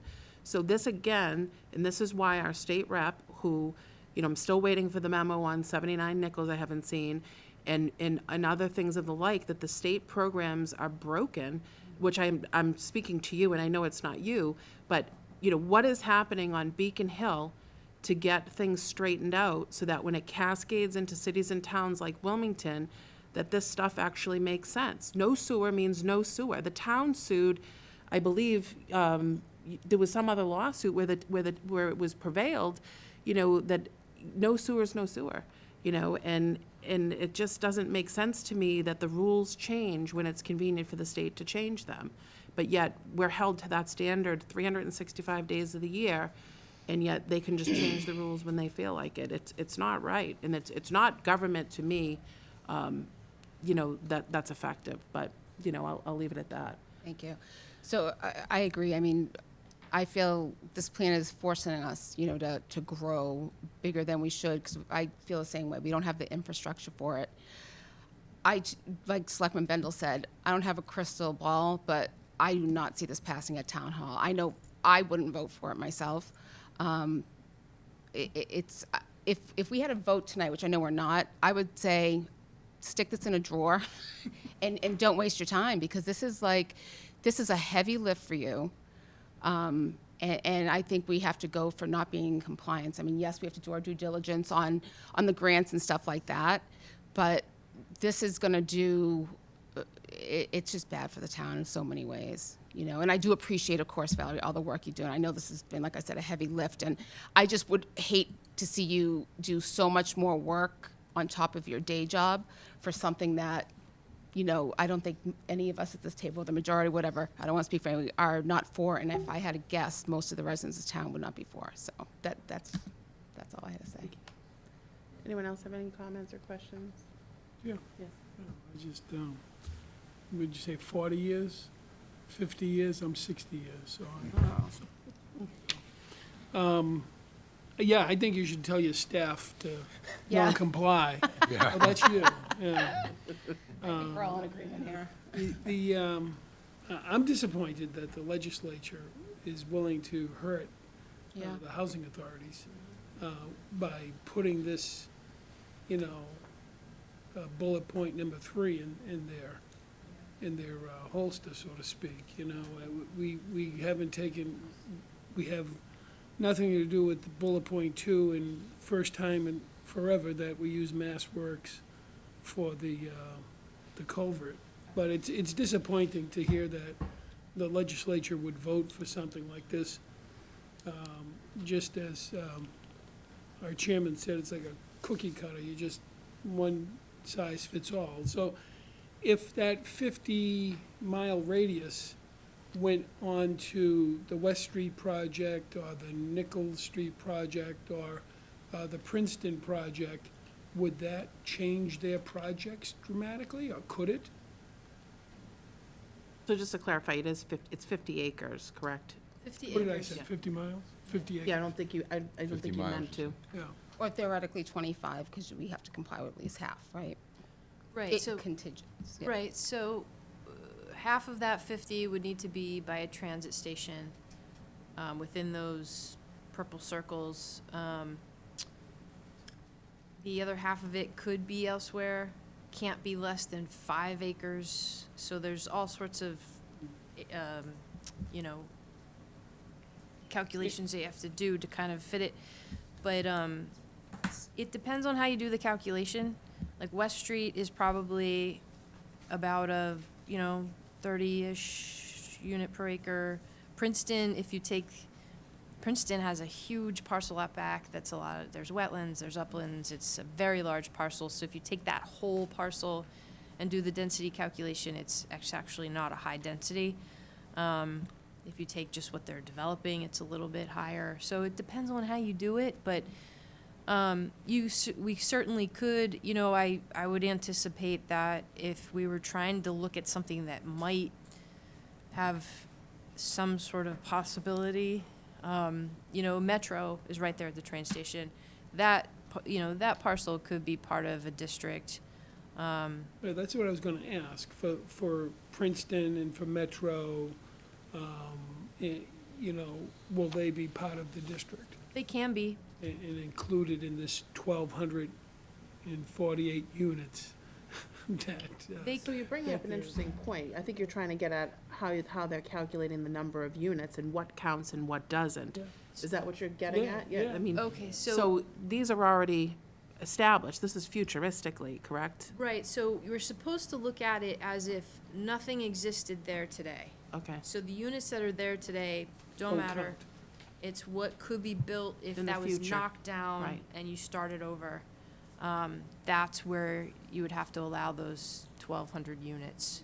So you're basically trying to create a capacity area. Yeah. So even if, as if nothing was there, does it have the capability, topography-wise, to house that many units? So that's why you want to identify it as a clustered area, so to speak, for lack of the right terminology, that it has the capacity load to equate to that many units. Is that what you're saying? Right. So almost like, same thing with nitrogen loading for sewer capacity, same concept. Even though there may not be sewer systems installed, there's still nitrogen loading capacity in certain areas that may or may not be utilized. Right. Okay. Right, and as far as infrastructure goes, so if we build in this zoning district, if the capacity is built for all of these units and for these densities, doesn't mean that those actually get built. Correct, you So just have to have the ability. Right. And if Put the it there. sewer isn't there or, something's not there, then it's lower density in reality. But the ability theoretically was there to be denser. Right. So that's, So, on top of that, and I'm gonna turn back to Selectman Kara, because he was making the points and I jumped in on it, is that, do you think that this will now drive the size, meaning height, of our buildings up? Meaning that we're gonna have high-rise buildings in Wilmington, Massachusetts? Ugh. Because if you can't go out, you can only go up. We're gonna end up with 3, 4, and 5-story buildings, 6-story buildings as a result of this, to be able to meet the numbers. that is something that we would have to look at, but I have wondered, especially if you want to fit it within those 50 acres, to Gonna get have to that, go up. the height has to go up. Because if you're still creating parking, right, you can't just, Right. you have to have some parking. There's nowhere else to go. So you would have to create a larger district or something. And then, to that point, you talk about parking, do you envision that we're gonna have to start looking at underground parking at that point? It's possible. Because it won't meet some of the other requirements, You wouldn't parking have, space-wise. yeah, and as far as, how much space you have on that Right. parcel, yeah. So back to you, Kevin, I'm sorry. No, that's fine, that's good. And if we become non-compliant, what's the likelihood that the state will force us to put this in as they force a 40B? Is that a possibility? Or we become non-compliant and we don't have to worry about it anymore, other than not getting 3 types of grants, but that could expand, we don't know. But could they say, developer wants to build this particular type of multifamily zoning, MBTA communities, we're gonna force them in there. The heck with what you say. I mean, can they do that? They're doing it with 40Bs, right? When we fall below 10%, Yeah. a developer can come in and put whatever they want in there. So far, this isn't set up that same way. So if there was a new piece of legislation that was passed, a change to the zoning act. It could change how it's structured, but as it was passed, it is just the penalty for it is, it's those three funding sources wouldn't be available. But, I mean, that, any changes are possible, so it could go. Housing bills always It could come go up all the time, any yeah. direction if, And now, if we did comply, right, and in that 50-acre radius, 25 for this station and 25 for that station, and there's no land available to support building any of this, is that possible? So that we come under compliance, and then we're still eligible for those 3 grants, but we know that there's no possible way these 1,200 units could be built in that particular area. You know what I'm saying? I do. I think it depends on the reason why we know that they couldn't be built. So in their calculations, they're going to subtract all the wetlands. So if you put, the district on a big wetland and, we know it can't be developed, their model would see through that. If it's for a lack of infrastructure like sewer, I think that would be different. But even though we know that that density couldn't be built today, lower density could be built, a different type of density could be built today. So I think it depends. Yeah, so could they build on like a Nickel Street parcel, just in the middle of a residential area? Would this happen? Only on where this? we designate the district. So we would create those boundaries where the district is. And so let's say, I don't know, I can't even be creative tonight, it's too late. But let's say we just said there's a circle right around the train station, right? Within that circle, they would be able to build that multifamily. Take Big But Joe. not Take outside Big of- Joe's, Yeah, or sure, where Big Joe's sure. used to be. Now I think it's another restaurant, and I don't want to take Big Joe's, the restaurant that's there now, but Yeah. just for an example. Mhm. So take that. That's a That good could be- example. Yeah, so this zoning would imagine that being demoed and something new coming up there. And it would have to the chairman's point, go up, way up, to fit how many units in a size like Per that? acre, around 25 per acre or a little more, so. 25 units in that little spot. 25 units per acre. I'm sure it's not quite an acre, that parcel. Yeah. So I'm not sure quite how many, but, I mean, you'd certainly, anything on that small parcel, you'd have to go up with it. Okay. But to your point, Kevin, and correct me if I'm wrong, if that Nickel Street project was within the purple area that you've articulated up there, then in essence, they would be able to potentially propose that type of project that's being proposed, because it's within that designated area. Yeah, we would set the boundaries of that area. Correct. And then within that area, yes, they could come in with multifamily as of right, at that density, and it would just be site plan review with the planning board.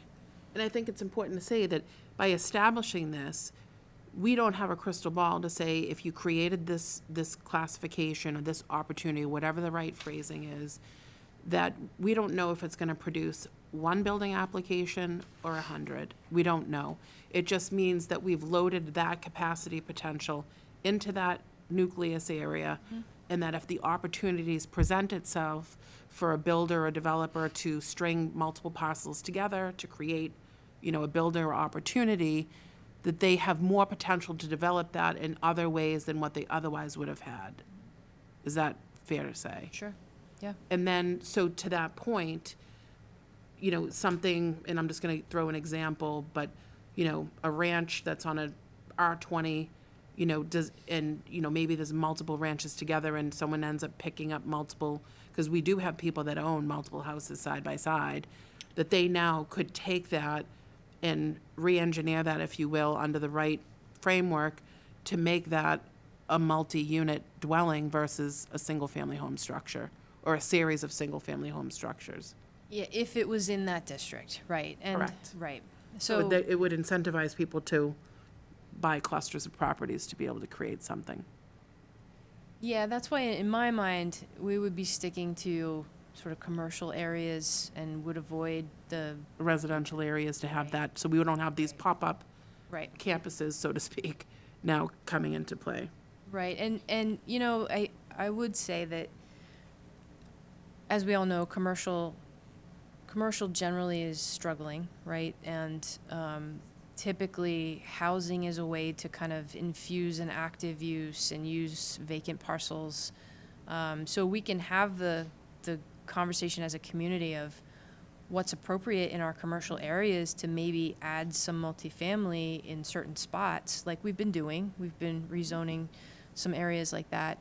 That we can talk about something that's different than this requirement. If we think there's some good to it, but this isn't quite the right thing. So we can, maybe this starts a conversation about what the right thing is for here.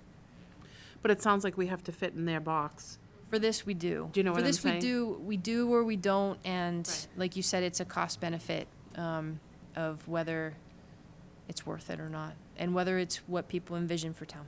Right, but I think it's a mindset and a perspective, because I think Kevin is on the right track in saying, you know, could we comply?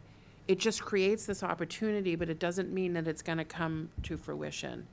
In other words, it doesn't mean that in our lifetimes that we're all sitting here, that we have an obligation to reach that 1,248 units.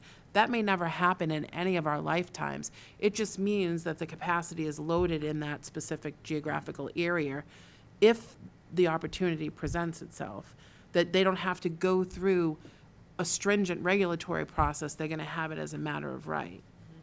Is that fair to say? So we have to Yes. look at it from both ends, that we could be overly concerned unnecessarily if we're not looking at this correctly as well. And Madam Yes. Chair, and the other thing too is that going through the compliance now to January 31st, 2023, still keeps us, able to get those grants, because we have until 2024 of December to say we're non-compliant. Right. So that way there, if we go through this, we'll have 2 years of working in compliance, and 2 years' worth of trying to get these additional revenues through grants. And then come 2024, we say, thank you very much, but we're out. That could happen. Yeah. Yes, yes, Gary? Just work on non-compliance. This is absurd. It is just totally absurd. For the state to mandate something like this and pertaining to the MBTA, they should worry about getting the MBTA fixed instead of any of this stuff, number one. The December 31st vote, they would know a lot sooner than that we weren't going to be in non-compliance. We would be non-compliant simply because we have to bring it before a town meeting. Am I correct on that? So they would know in April that we're not going to be compliant with it, where the town's saying, no, we're not going to do it. I'm concerned because as we're speaking here we're talking about possible to fit these projects into areas, possible underground parking. We're a wet town. I can't see how a developer wanted to come in and put 2 stories below ground for parking, for what it would cost to make sure that it's not flooded every night. I can't understand how the state would just mandate something like this to communities that don't have the space. Now, if you want to, you could look at, Main Street from Market Basket down to Lowell Street, declare that. I mean, that's all owned property, most of it, and declare that our area, and let it get picked off little by little if we have to. But this is, it's not for Wilmington. It's not for a lot of small communities. And to lose some grants, I don't particularly like, again, to be threatened by the state that if you don't do what we say, we're going to take these grants away. And I would like our state senator and our state rep to come before us and explain to us how they're accepting this. It's just to see how they're going to create this and bounce it all over. And as my colleagues have said, and you have said, we only have one way to do it if you don't have the land. That's going up. And I don't think Wilmington wants 5, 6-story apartment buildings in their town. I'm just very, very, very disappointed with this, and I would like, through the chair, to invite our state senator and our state rep into a meeting and explain to us how they are accepting this proposal. Madam Chair, just Yes. two other questions I had. Sure. But just to follow up on Mr. De Palma regarding town meeting, we don't have to bring this up at the town meeting in 2023. It can be brought up in 2024, cannot be brought up at all at a town meeting. We just don't have to comply, I believe, right? 2024. we'll Yeah, have- I think the point was that if we don't bring it to a town meeting, they'll know that we're not pursuing it. I think yes, we would know pretty quickly after, looking into the model, trying to figure out an action plan, engaging the community. I think we're gonna know pretty quickly whether it's something that, has any, future or not. Yeah, I can't imagine that the community would want to see this. I just wanted to extend it out to keep us in the game to get the grant money until Correct. we You could, don't we have to could pull cut the pull string. the plug on it Right. too that's prematurely all, and get the right. funding as long That's as what you I'm can. saying, yeah. Right. I mean, there's no mandatory obligation that it has to see the town meeting floor. Right, No, there isn't. You can Right. decide not to bring it to town meeting. Right. right, and that's what I'm saying. You just string them along. Okay, I thought we had to. Right. I apologize. Yeah, I read it that way. I think that's a key point that ultimately, if Don't the wanna action not plan comply, is right. some type of action plan is put forward that keeps the town eligible for these funds, it keeps us in the game, so to speak, but ultimately, the next threshold or the next hurdle doesn't come until December 31 of '24, and then if we get beyond that point and we don't have a plan that has been adopted, that's when we lose out on those funds. Right. And just one last question. How many communities is this affecting? How many do you know? I mean, out of the 351 communities in Massachusetts, how many? I think it was 78 the last time. I have something here that says 175 are MBTA communities. Yes, it Okay. is 175. 175, okay. It is. That's what it is, according to the last So presentation. 175 communities have to foot the housing issues out of 351. So that's what our legislature is putting on these communities. Okay, thank you. And there's no talk about supporting funding to go with road and bridge projects or, school funding or anything like, they're just saying, go build it or give the potential to build it, and then there's nothing financially tied to assist in that regard, or is that part two? I think they're thinking of those grants, so the Mass Works goes for infrastructure like, sewer or road work. Housing Choice, I think, can also goes to infrastructure, so I think, which is interesting, right, because, you have to, the towns who probably need the grants might not be able to comply with the requirement, Mhm. right? But if you don't comply with the requirement, you can't get those grants. Right. Um, Lot to consider. So, So I guess just from my perspective. The takeaway, I don't think there's a need for the board to vote, but what we would be looking to get a sense from the board on is whether there's a desire for the board, from the board, that Valerie develop an action plan that gets us through the 31st, before the 31st, to remain compliant, or whether the board is of the opinion to simply say, no, take no action, come January 31, 2023, we're non-compliant. So I'll jump out in front and answer just my own opinion, subject to everyone else's opinion as well. I mean, as I indicated, I'm interested in the financial dollars and getting a full read on what the potential exposure is for loss of funding.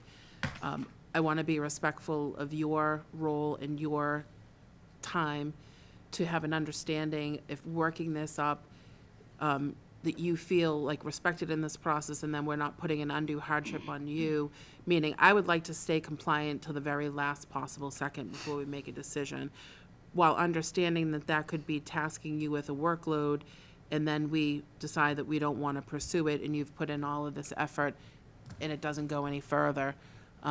If we know that we're not interested, do we put you through that workmanship just to pull the plug later on? I think that's a fair statement to just acknowledge that in the room. But to my way of thinking, I think it makes sense to stay in it, to see this process through, because there could be state changes, just like there's changes on this that might be to the betterment, that we might reconsider. There might be new information that we might reconsider. You might dive into this deeper and say, there's a more creative solution. I don't think this is that bad.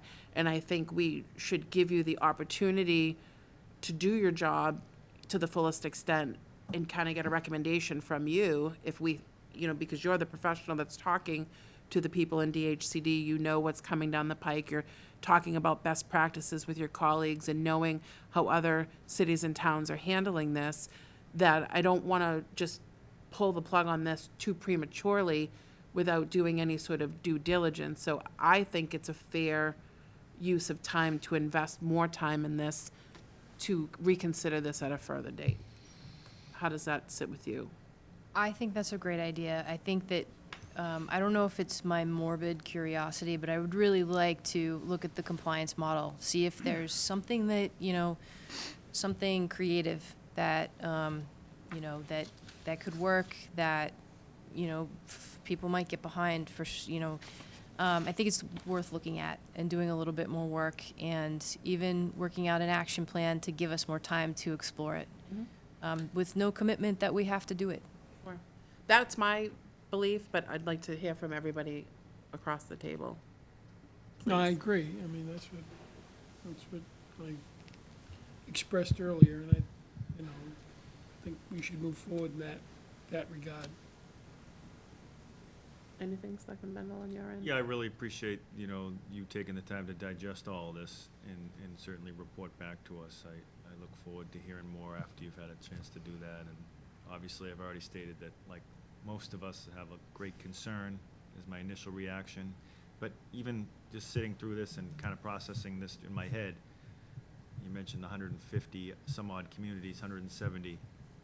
I have to imagine the strength in numbers, and there's people who are just, I would imagine that the majority would agree with us, but Yeah. so we'll see. I wonder what the fate of this will ultimately be. Anything over here? Yeah, God bless you. I personally think we should drop it, but out of respect for your opinion, because I value your opinion, I agree.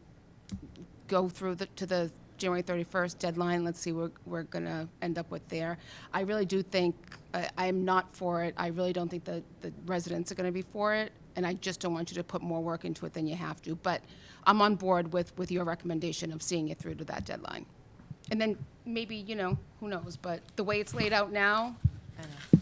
it's a lose-lose for us, that's how I see it, so, but thank you again, and for the work that you're gonna, and perhaps, I don't know, when that model comes out in November, I don't know if December would be too soon, but we should definitely have you back, at the chair's discretion, maybe at our meeting in December, if not early January. Sure, and I'll take director from you based on that you feel that you have Right. information of substance to come back. Do you know what I'm saying? We don't want to Yeah. just put you on an agenda. Yeah, to no- put no you- pressure. I know that that's not what Selectman Maselli is saying, but she's saying just when we have a substantive update, that it makes sense to have you back. Yeah, happy to come back. Anything? Valerie, you do the town justice when you're involved in a project, and after listening to you tonight, I can see you're very concerned about this proposal also. I'm surprised they came out with it so large, too, that they might not start with a more workable, smaller projects to start it off with. I don't believe the town has the stomach or the patience for something like this. There's already complaints that we're overdeveloping the town, and we're gonna come to them now with this.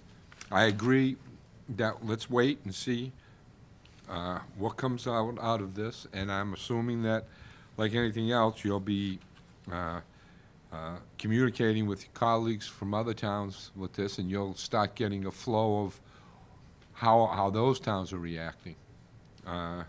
But still, I'm in the opinion that we shouldn't, we should be in non-compliant with it. I think it's an embarrassment. I'm, again, through the chair, I'll ask her to invite our senator and our state rep. But I agree with my colleagues. Let's see what happens. But if I had to vote on it today, I definitely would be a no. And I thank you very much for coming. So I know the nights run long, it's 9:15, so I want to be respectful of your time. You've heard from all of us, the manager's heard from us as well. I'll bring our end of things to a close. Is there anything that you wanted to say before we part? I think we've covered it. Okay? All right, well, thank you very much for your time, I appreciate you staying here so late. Thanks, Sure. Valerie. And, Thank you. Appreciate it. We will wish you a good night, and at this time, I will entertain a motion for a 5-minute recess. So moved. So moved. Okay. Second? Second, all those in favor? Unanimous, thank you. The mics are still live, so just make Yes. sure if you take the 5 minutes.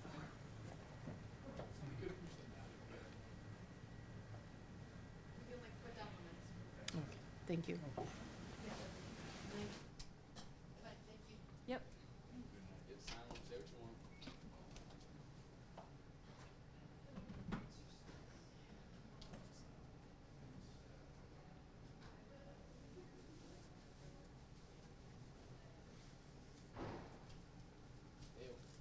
Kind of stuff from Jimbo's tonight. See, my mom didn't get me anything, but about 30 minutes ago, I was thinking of whether I'd stop at Samar's on the way home. I could go for a super beef. 3-week. No, of course, jeez. Okay.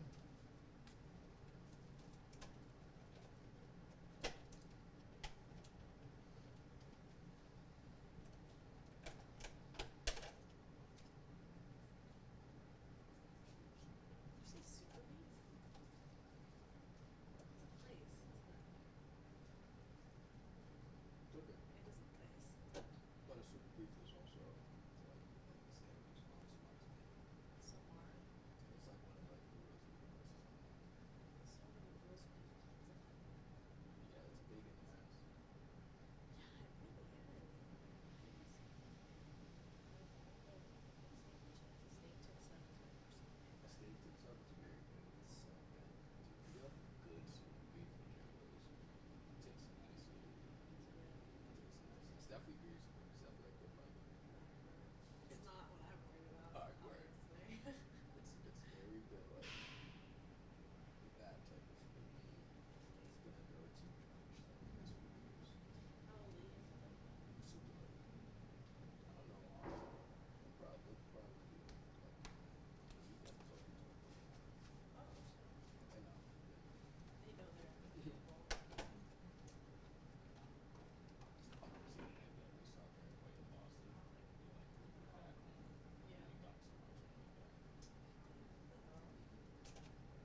like subs in there and stuff.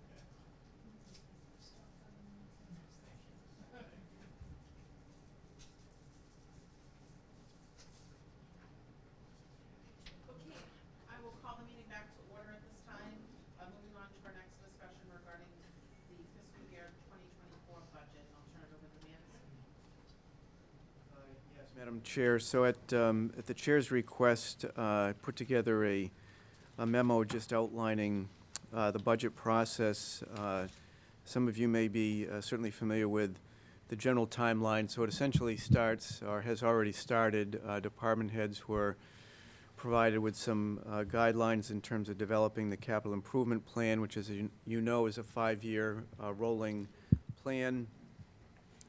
They have until the beginning of November to provide updates to that plan, which will again be a 5-year plan. This includes the school department as well.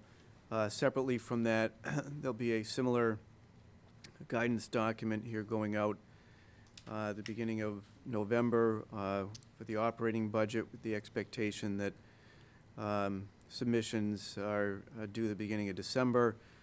Once those documents are received, that then starts a fairly lengthy process, meeting with department heads and reviewing the requests, looking at the capital in conjunction with Brian Perry, the finance director, and Susan Inman, the assistant town manager, and essentially putting together the document that ultimately would be submitted to the board at a meeting in the end of January. Once that presentation takes place, we then go immediately into the discussions with the Finance Committee. They have meetings throughout the month of February into early March, where each department is invited in to present their budget, to answer questions.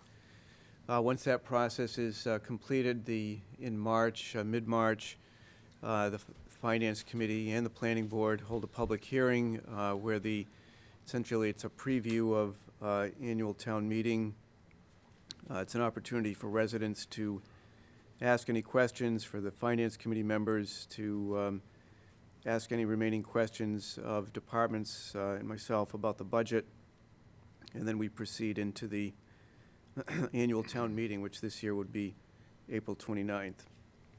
Some of the things that I think this year we need to be certainly mindful of is that just as we've all seen and heard, due to supply chain issues and the inflation, I think the cost of doing business is going to be significantly higher in many respects, certainly with regard to supplies and services.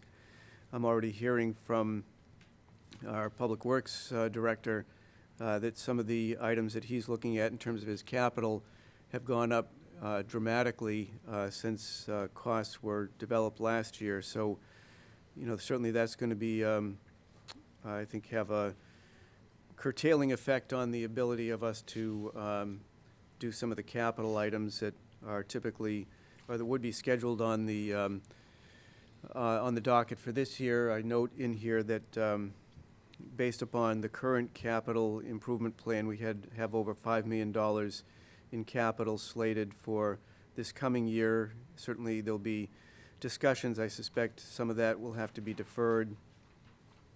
Also, some of the other issues that I'm mindful of is health insurance, which has been really a bright spot, if you will, for the last few years, and not certainly wishing this on with respect to COVID, but one of the impacts of COVID has been that it has had a bit of a chilling effect on people getting some elective surgeries and some other treatments. So our health insurance budget has remained relatively flat. We've actually decreased it by a small margin recently. Hopefully we're in a post-COVID mode, but I think one of the consequences of that is that people are going in for those elective surgeries and other treatments, and the hospitals are more able to focus on some of the non-COVID related care, and so that could cause an increase in our health insurance budget. And then certainly the bulk of our operating budget is comprised of employees, and the costs associated with COLAs and so on will have a bearing on the budget. So that's kind of a general overview. Certainly, as in the past, if board members have particular questions about the budget process, or if there are particular projects that you're looking to see, certainly I invite you to either tonight or at a later time, let me know. You know, I can't say that I can guarantee anything, because I think it's going to be a tough year in terms of what we can afford to do going into this year. You know, fortunately, to this point, the state, notwithstanding the current economy and the inflation and so on, the revenues have been strong. I don't know if that will continue. Certainly, local aid is a significant part of our revenue stream. You know, if things tail off dramatically, you know, that is an issue we would have to be mindful of. As you know, historically, in terms of the part of the conservative approach to the budget is to level fund our state aid going into the next year. Fortunately, in the last several years now, we've done that, and the legislature has seen fit to increase local aid, which has benefited the town. Similarly, in terms of our local receipts, building permits and so on, we will keep that pretty close to level funding, and whether or not you know, we have to look at adjusting that down, I guess, remains to be seen. You know, one of the things I would just note is it's obviously very challenging to project what things are going to look like in July of 2023, and ultimately look like for the 12 months that follow that. So that's one of the things that's, you know, you try to forecast the best you can based upon the information you have, and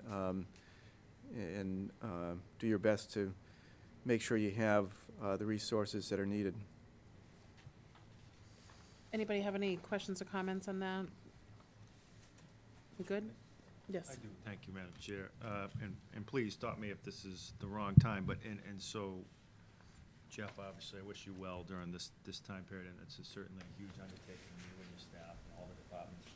I just wonder if part of this budget will include anything that I know was identified, I think, as a priority through the evaluation process and for all of us here, which was the acquisition of some type of, the hope for a North Wilmington substation. And I wonder if anything will be done in this particular budget to account for that in the coming fiscal year. And don't feel like maybe you need to answer the question tonight, but I just wonder if when the time comes that we're fortunate to come across a property, whether it's through a private purchase of a piece of land, eminent domain, however we may come across the property, how we would pay for that. And I think that may happen through a special town meeting where we would go to a reserve fund, but I didn't know if there was anything we could budget for to get ahead of that, because I believe once the time comes that we identify a property, which I hope will be in the near future, we would act quickly. A special town meeting may need to be called, and we would go after it aggressively, I hope, which I think has been identified as a priority for most residents across the town. So I just wonder, I pose the question if anything can be done in the budget to prepare for a time like that. I don't want to commit to anything right now. I think, but clearly the real need at this point is to identify an appropriate site, in that until we have that, then, you know, any kind of design money or all of that's predicated upon the site. So that really needs to be the next step here, is to, you know, identify a site that's viable and that we can pursue. So that's something that I need to focus on. I appreciate that. And I would just, I wonder, I want to throw this out there, and obviously I recognize that, you know, as you predicted, the forecast is grim. But I wonder if one of the things, as we think about, you know, we're constantly trying to find ways to communicate out to the town. Important events are happening, a serious situation arises, we want to get the word out. And I wonder if you know, some type of digital signage could be to our advantage. I drive into Tewksbury, and you all have probably seen it at some point. Tewksbury Center, I get to that set of lights, the town hall's to my left, and the sign is to the right. And in that brief period of time that I'm at a red light, I see 3 or 4 really important messages from the town of Tewksbury, just in that brief period. And I you know, I dream of something like that here in town, and I know that comes with an expense, but I wonder if that would be to our advantage. I don't claim to know the location that would be right for that, or if it may be multiple things, but I just want to throw that out there as maybe something we should think about, maybe in the capital plan, or however, another way we might acquire it, but I just wonder if that would be really advantageous for us, getting our messaging out there. And then lastly, I wonder if is there anything we can do in the Recreation Department budget that would help attract more lifeguards during the summertime, and maybe come up with creative ways to try to keep them around through some of the warmer weather later in the summer. And so I just pose those questions. Again, I'm not looking for an answer tonight, but I just want to throw those out there as things that I've been thinking about, in addition to, obviously, the things that we're currently already funding. So thank you, Madam Chair. I think from my standpoint, just to add to that, and I know there's been some discussions, and I know that the manager is working on it, but it was also identified as part of the performance priorities from the board, is also looking at the potential of bringing in our ALS services in-house. And I know that Jeff and Susan and the fire chief are looking at that as well, but I would be particularly interested to see if that's going to appear in some capacity in the budget. And I know it's too soon to give that answer, but I just want to get that out to the board, that I've been having discussions with the manager about that, you know, during our budget setting, about bringing that forward, and it's just not ready, you know, for the next level of discussions yet, but that still remains an area that I would like the town to be looking at, to see if it's workable, not workable, you know, in what the future of that may or may not be.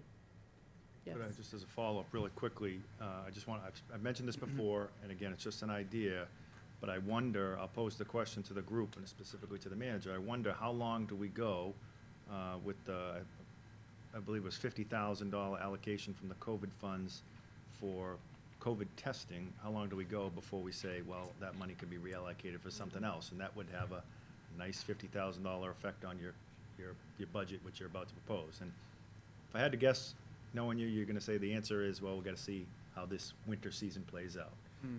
But, you know, I'm going to just throw it out there, and I can be criticized for it, but if we go this whole winter without using it, I think it might be time to reallocate that money. Yeah, just to follow up with that, because that was kind of on my mind as well, about the ARPA money. You know, we just saw us spend $48,000 on branding, which I'm still baffled on that. But I think you had $500,000 set aside for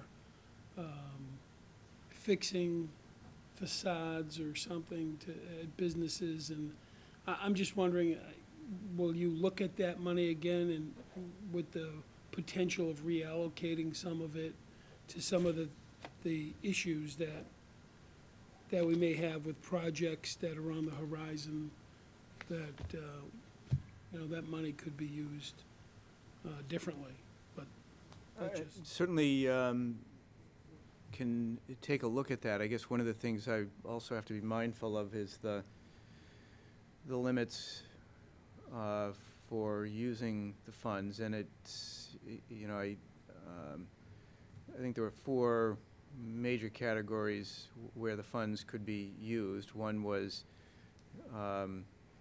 medical related, you know, as it relates to COVID. There was another broad category, water infrastructure, which, as you know, the plan is to spend the vast majority of the money on replacing a water line on Woburn Street.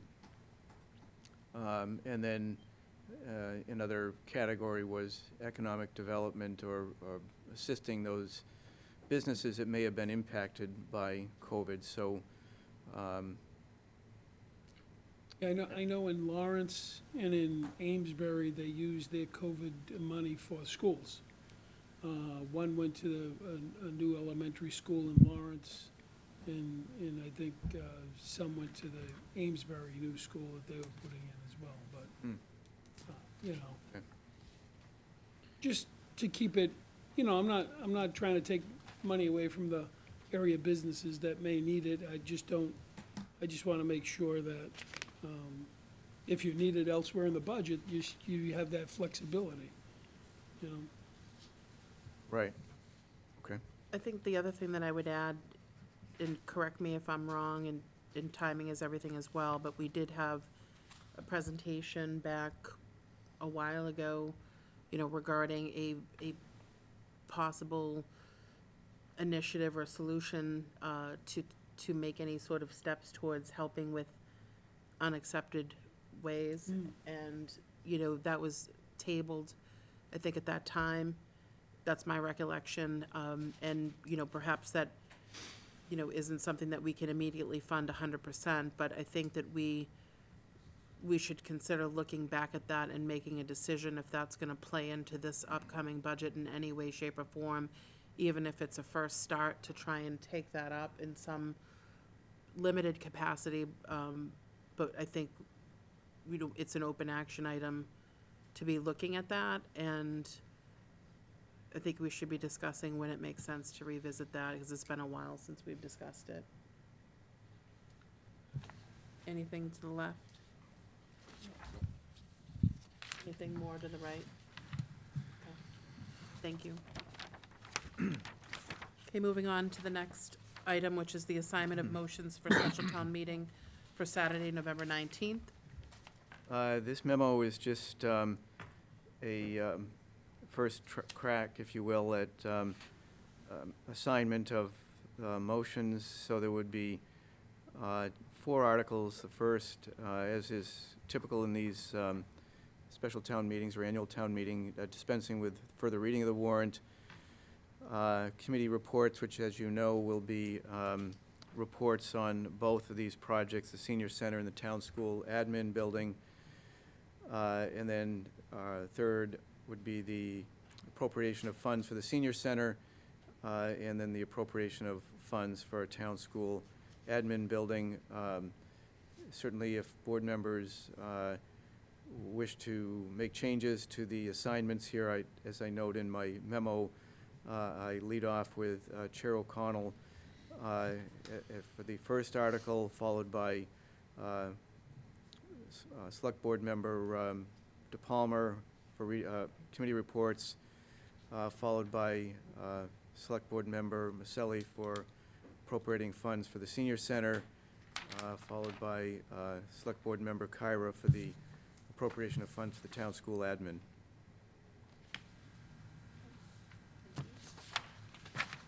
Moving on to communications.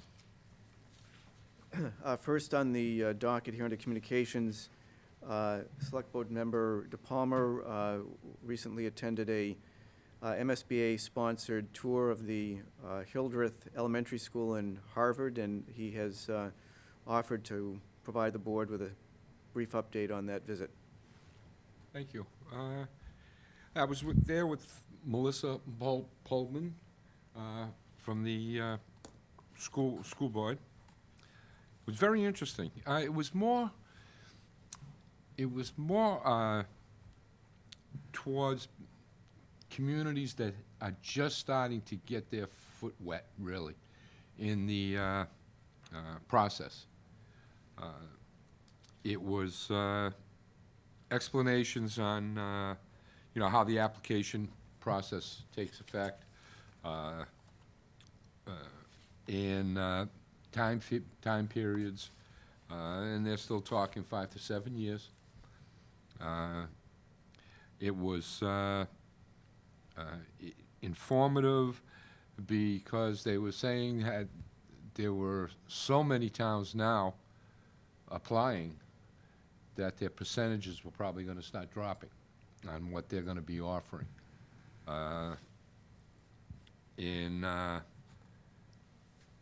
Then they just discussed, make sure that you're building the building you want and that you need. As we were going along, we found that there were a few things in the design of the building that the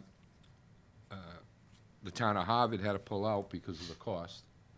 And then later on, they were able to find the finances to upgrade to what they were looking for in a few areas. Then it started, so it wasn't, what I found in talking to selectmen from the other towns, a couple of the other towns that were there, they felt it was more for towns just entering it and refreshing some of the towns that were already in it on what the process was. Then we went, the whole thing was showcasing the school. Absolutely gorgeous school. Very open space. The lighting in it was phenomenal. The way they had their windows designed with the lighting they're using inside, it was very open, very bright, but not so bright that you were squinting. Absolutely, the lighting for education was terrific. Very open concept. It was K through 5. The way they set up the school was very interesting, that the kids in K weren't really interacting with 5. They had it separated very well. They were showing the lighting systems, of course, and how no matter where you were in the school, the lighting seemed to be the same. They were showing us the large windows with the blinds, which were all electronic. As soon as I saw those, I started going, oh, what are those going to cost in a few years to repair?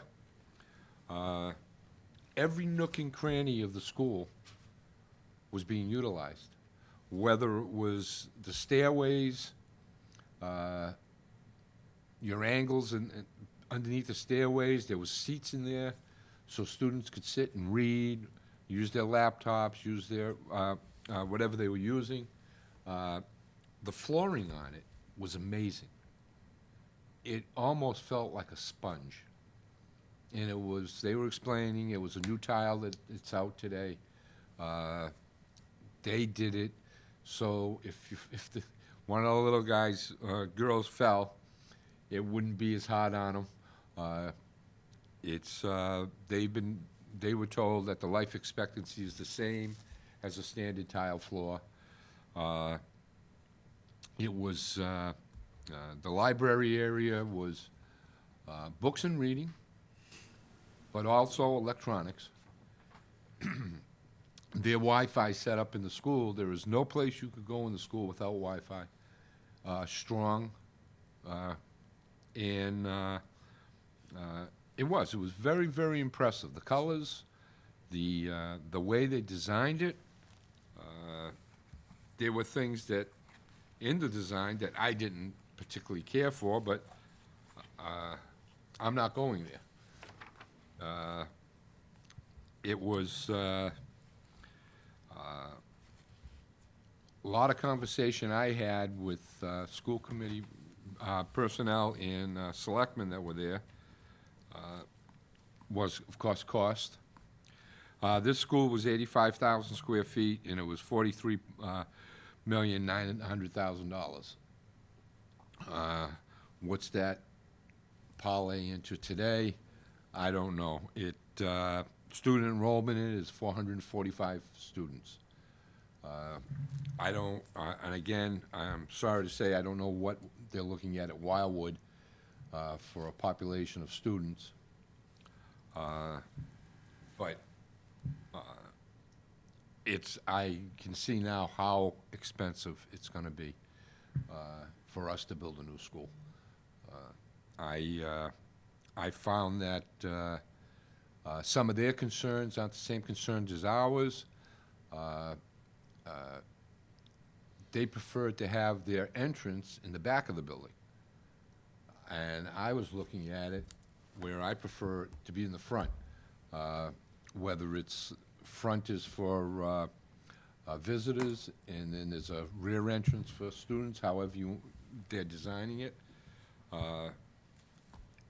Security was very tight.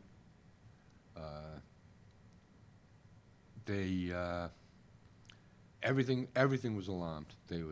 As they were explaining to us, the superintendent, Dr. Linda Dwight, said that all the windows are alarmed, everything's alarmed in the school. It's sad to see that you have to do that today, but it's something that we have to accept and address.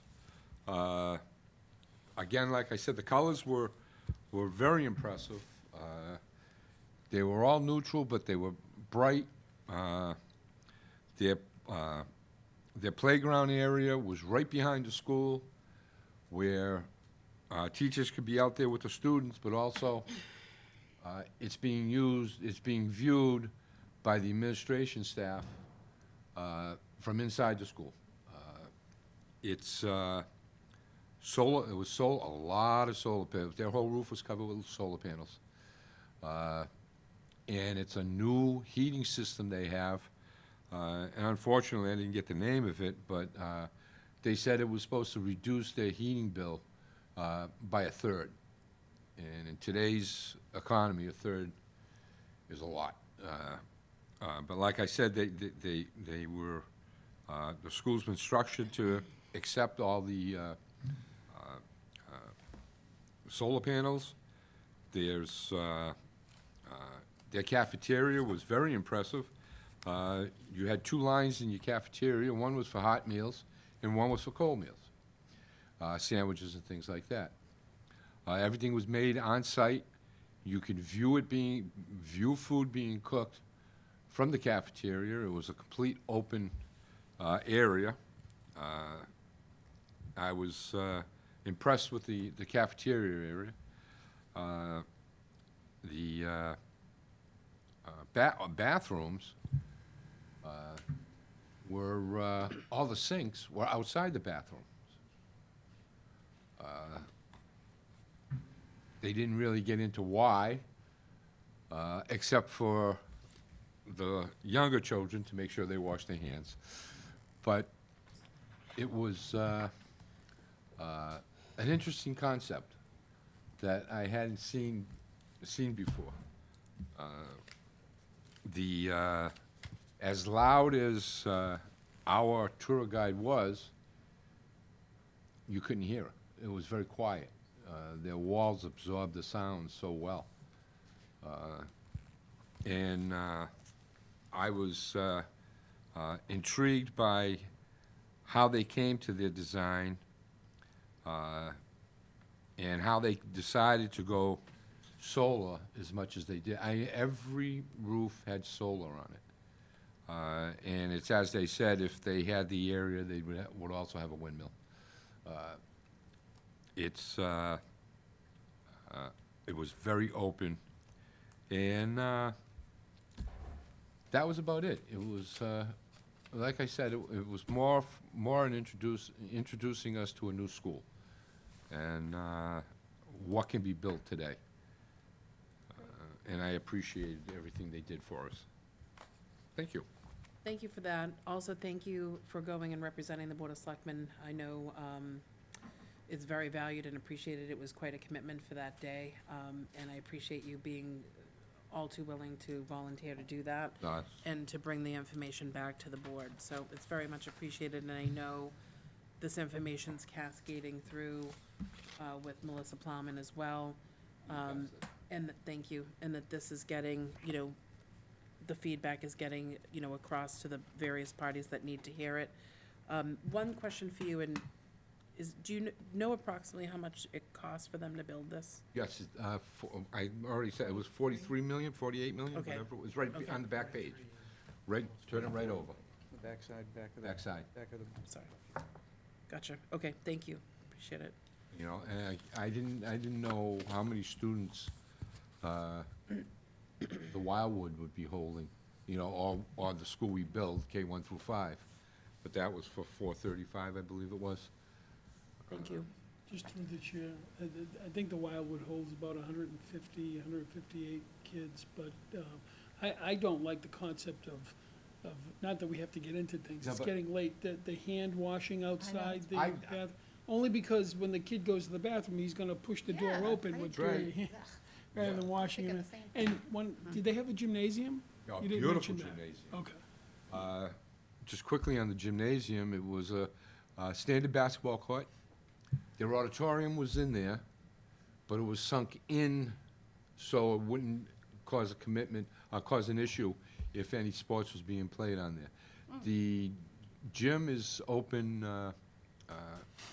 to the public whenever school's not open. And they also went into details on the seating, the chairs, in the school, in the classrooms. In each classroom you went in, and there was, I think it was 3 or maybe 4 different style chairs.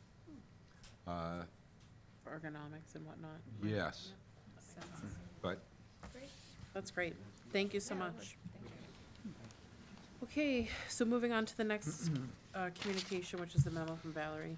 Yes, the board received a memo from Valerie just providing a status on our affordable housing projects. You'll recall Princeton Properties at Middlesex Ave and Jefferson Road. The Board of Appeals approved that in July of 2020. Concom approved in February of '21, issued an order of conditions, which was ultimately appealed to Mass DEP. DEP issued a superseding order in favor of the Conservation Commission's order in November of '21. That was appealed again, which led to a hearing in August of 2022 with the DEP's Office of Appeals and Dispute Resolution. Briefings were submitted in September, and we're awaiting a decision on that. Then we have 100 West Street, currently before the Board of Appeals. I think their last meeting, which was this past Wednesday, was continued. But the our staff and consultants are reviewing the plans to ensure that there's compliance with town rules. And then providing comments. It is still 132 units. One of the things that has changed of late, you'll recall in the original design, there were 6 townhouses along West Street. Those have been removed, and those units are being included in the larger section of the building. So that will continue.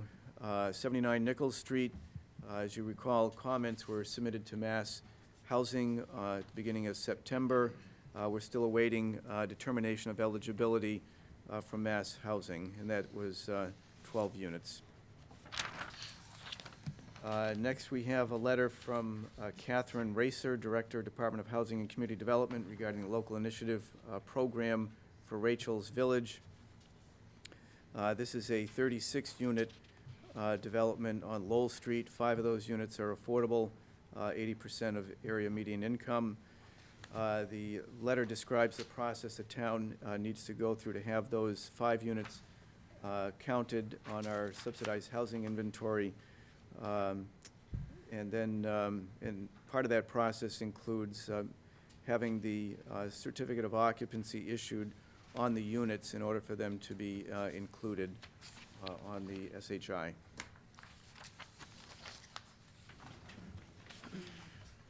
Then under board to consider, the first 3 items actually, with respect to the crosswalk and then the execution of agreements for Mass DOT were considered by the board previously. Then we have the board to consider a request of the town clerk for additional election workers. 3 election workers are being requested. Get to that. And she is asking that the board authorize Shannon Weich, Laura Sultan, and Carolyn Kenny to assist with the upcoming elections. So that would, Move to grant the request. Motion been made, seconded. Any discussion? Hearing none. All those in favor? Unanimous. Thank you.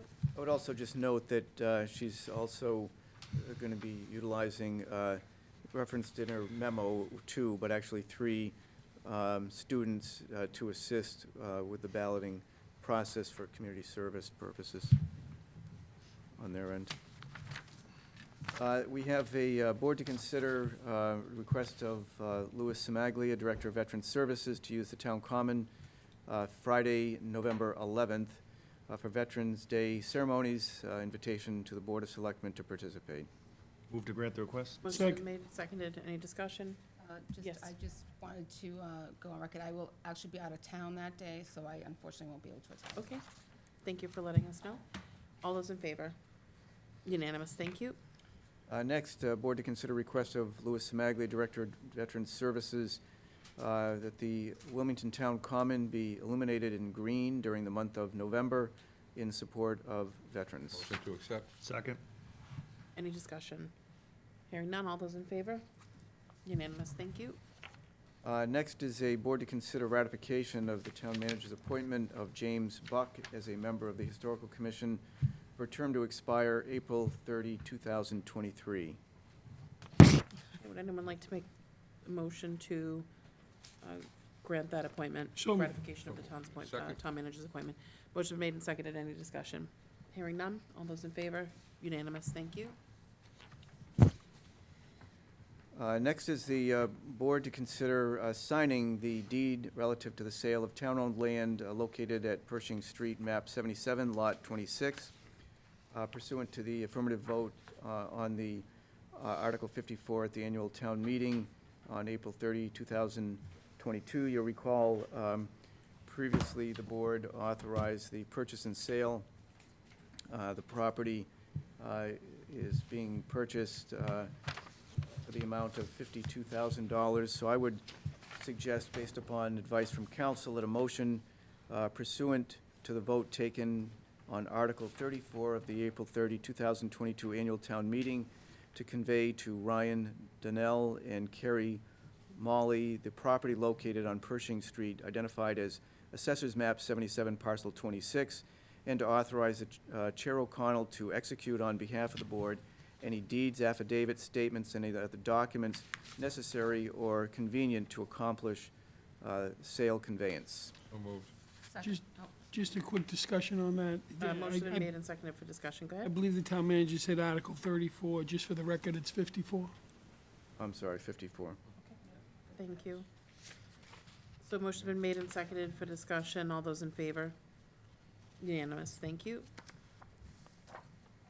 And then we have a request of Rachel Gonzalez, Wilmington High School Gymnastics, to use the municipal parking lot to conduct a fundraising car wash on Saturday, November 5th, 10 a.m. to 2 p.m. with a rain date the following day, Sunday, November 6th. Motion to accept. Motion been made. Do I have a second? second. Okay, all those in favor? Unanimous. Thank you. Public comments? Yes. If you can just come up to the mic, just so that we can, that's for WCTV. If you can just state your name and address for the record, please. Good evening. Can you hear me? You won't hear it, it's just for them. Okay. Thank you. Kevin McDonald, I just have a few questions and a couple comments, if you don't mind. Yep, if you can just state your address, Yeah, that would be. 140 Andover Street. Back in August, I came before the board at a public comment time, and I addressed you, Madam Chairman, if you are willing to take a leadership position and have a public forum, a public hearing, an outreach to the community of people who are impacted by the childhood cancer or cancer in general that's said to have come from the Olin contamination, and you stated that you would be having the meeting in September or October. And it's just about the end of October now, and I haven't seen any kind of meeting or anything like that. And I was just wondering what's going on with that. Sure. So to answer your question, we had an executive session tonight at 6 o'clock, and the executive session was for the purpose of discussing strategies with respect to litigation involving 53 Ames Street, which is the Olin site, in accordance with Massachusetts General Law, Chapter 30A, Section 21A3, as an open meeting may have a detrimental effect on the town's litigation position, which the chairman so declares. So we did have that meeting tonight. Dan Deutsch was here, and we did have some preliminary discussions on that. We did give some advisement as a board to the town manager and to council as to how to proceed with any preliminary next steps. I'm not at liberty to convey what the sum and substance of that meeting was, because it's in executive session and it is a potential litigating matter and legal matter. But we did have that meeting tonight, so we did carry through with what I committed that we would be doing. And were all the members able to be there? Yes. Okay, so no one had to recuse themselves or anything like that? No, and the reason why is it was regarding litigation, and it was not regarding any sort of redevelopment. It was just regarding just any sort of past history on the property. And these discussions in private were to not have any detrimental effects to the town's position on litigation? Is that what I read? Correct. Okay. Okay, thank you for that, but I thought that what we had discussed back in August was to have an outreach to the community so we could have input from families and people in general who've been impacted negatively by the cancer, so that we could hear impact stories, suggestions, any type of fact-finding that you might not already have, so you can gather this information, evidence, and compile it so that when you do have a meeting like you had tonight, you have a sufficient amount of background information that you might not have to give to the town council. So to answer your question, I think we made a choice in terms of, and I'm not speaking for the manager, but a first step was to have an internal discussion to speak with council regarding any sort of standing or legal standing to pursue anything, whether it's over a myriad of different types of litigating topics. And that was a first step. In terms of, I think, to have a public forum and to bring people in and to be asked, a series of questions, or to be trying to make any commitments to the public, I think would be premature. And I think that the town would be potentially viewed in a negative light if we weren't prepared to answer chapter and verse of every single question that people asked, or be able to make any sort of commitments to people publicly. Also, indirectly, anything that we might say in those public sessions could have a detrimental effect on any sort of pending litigation. So it was the advisement of council to not lead with any sort of public forum.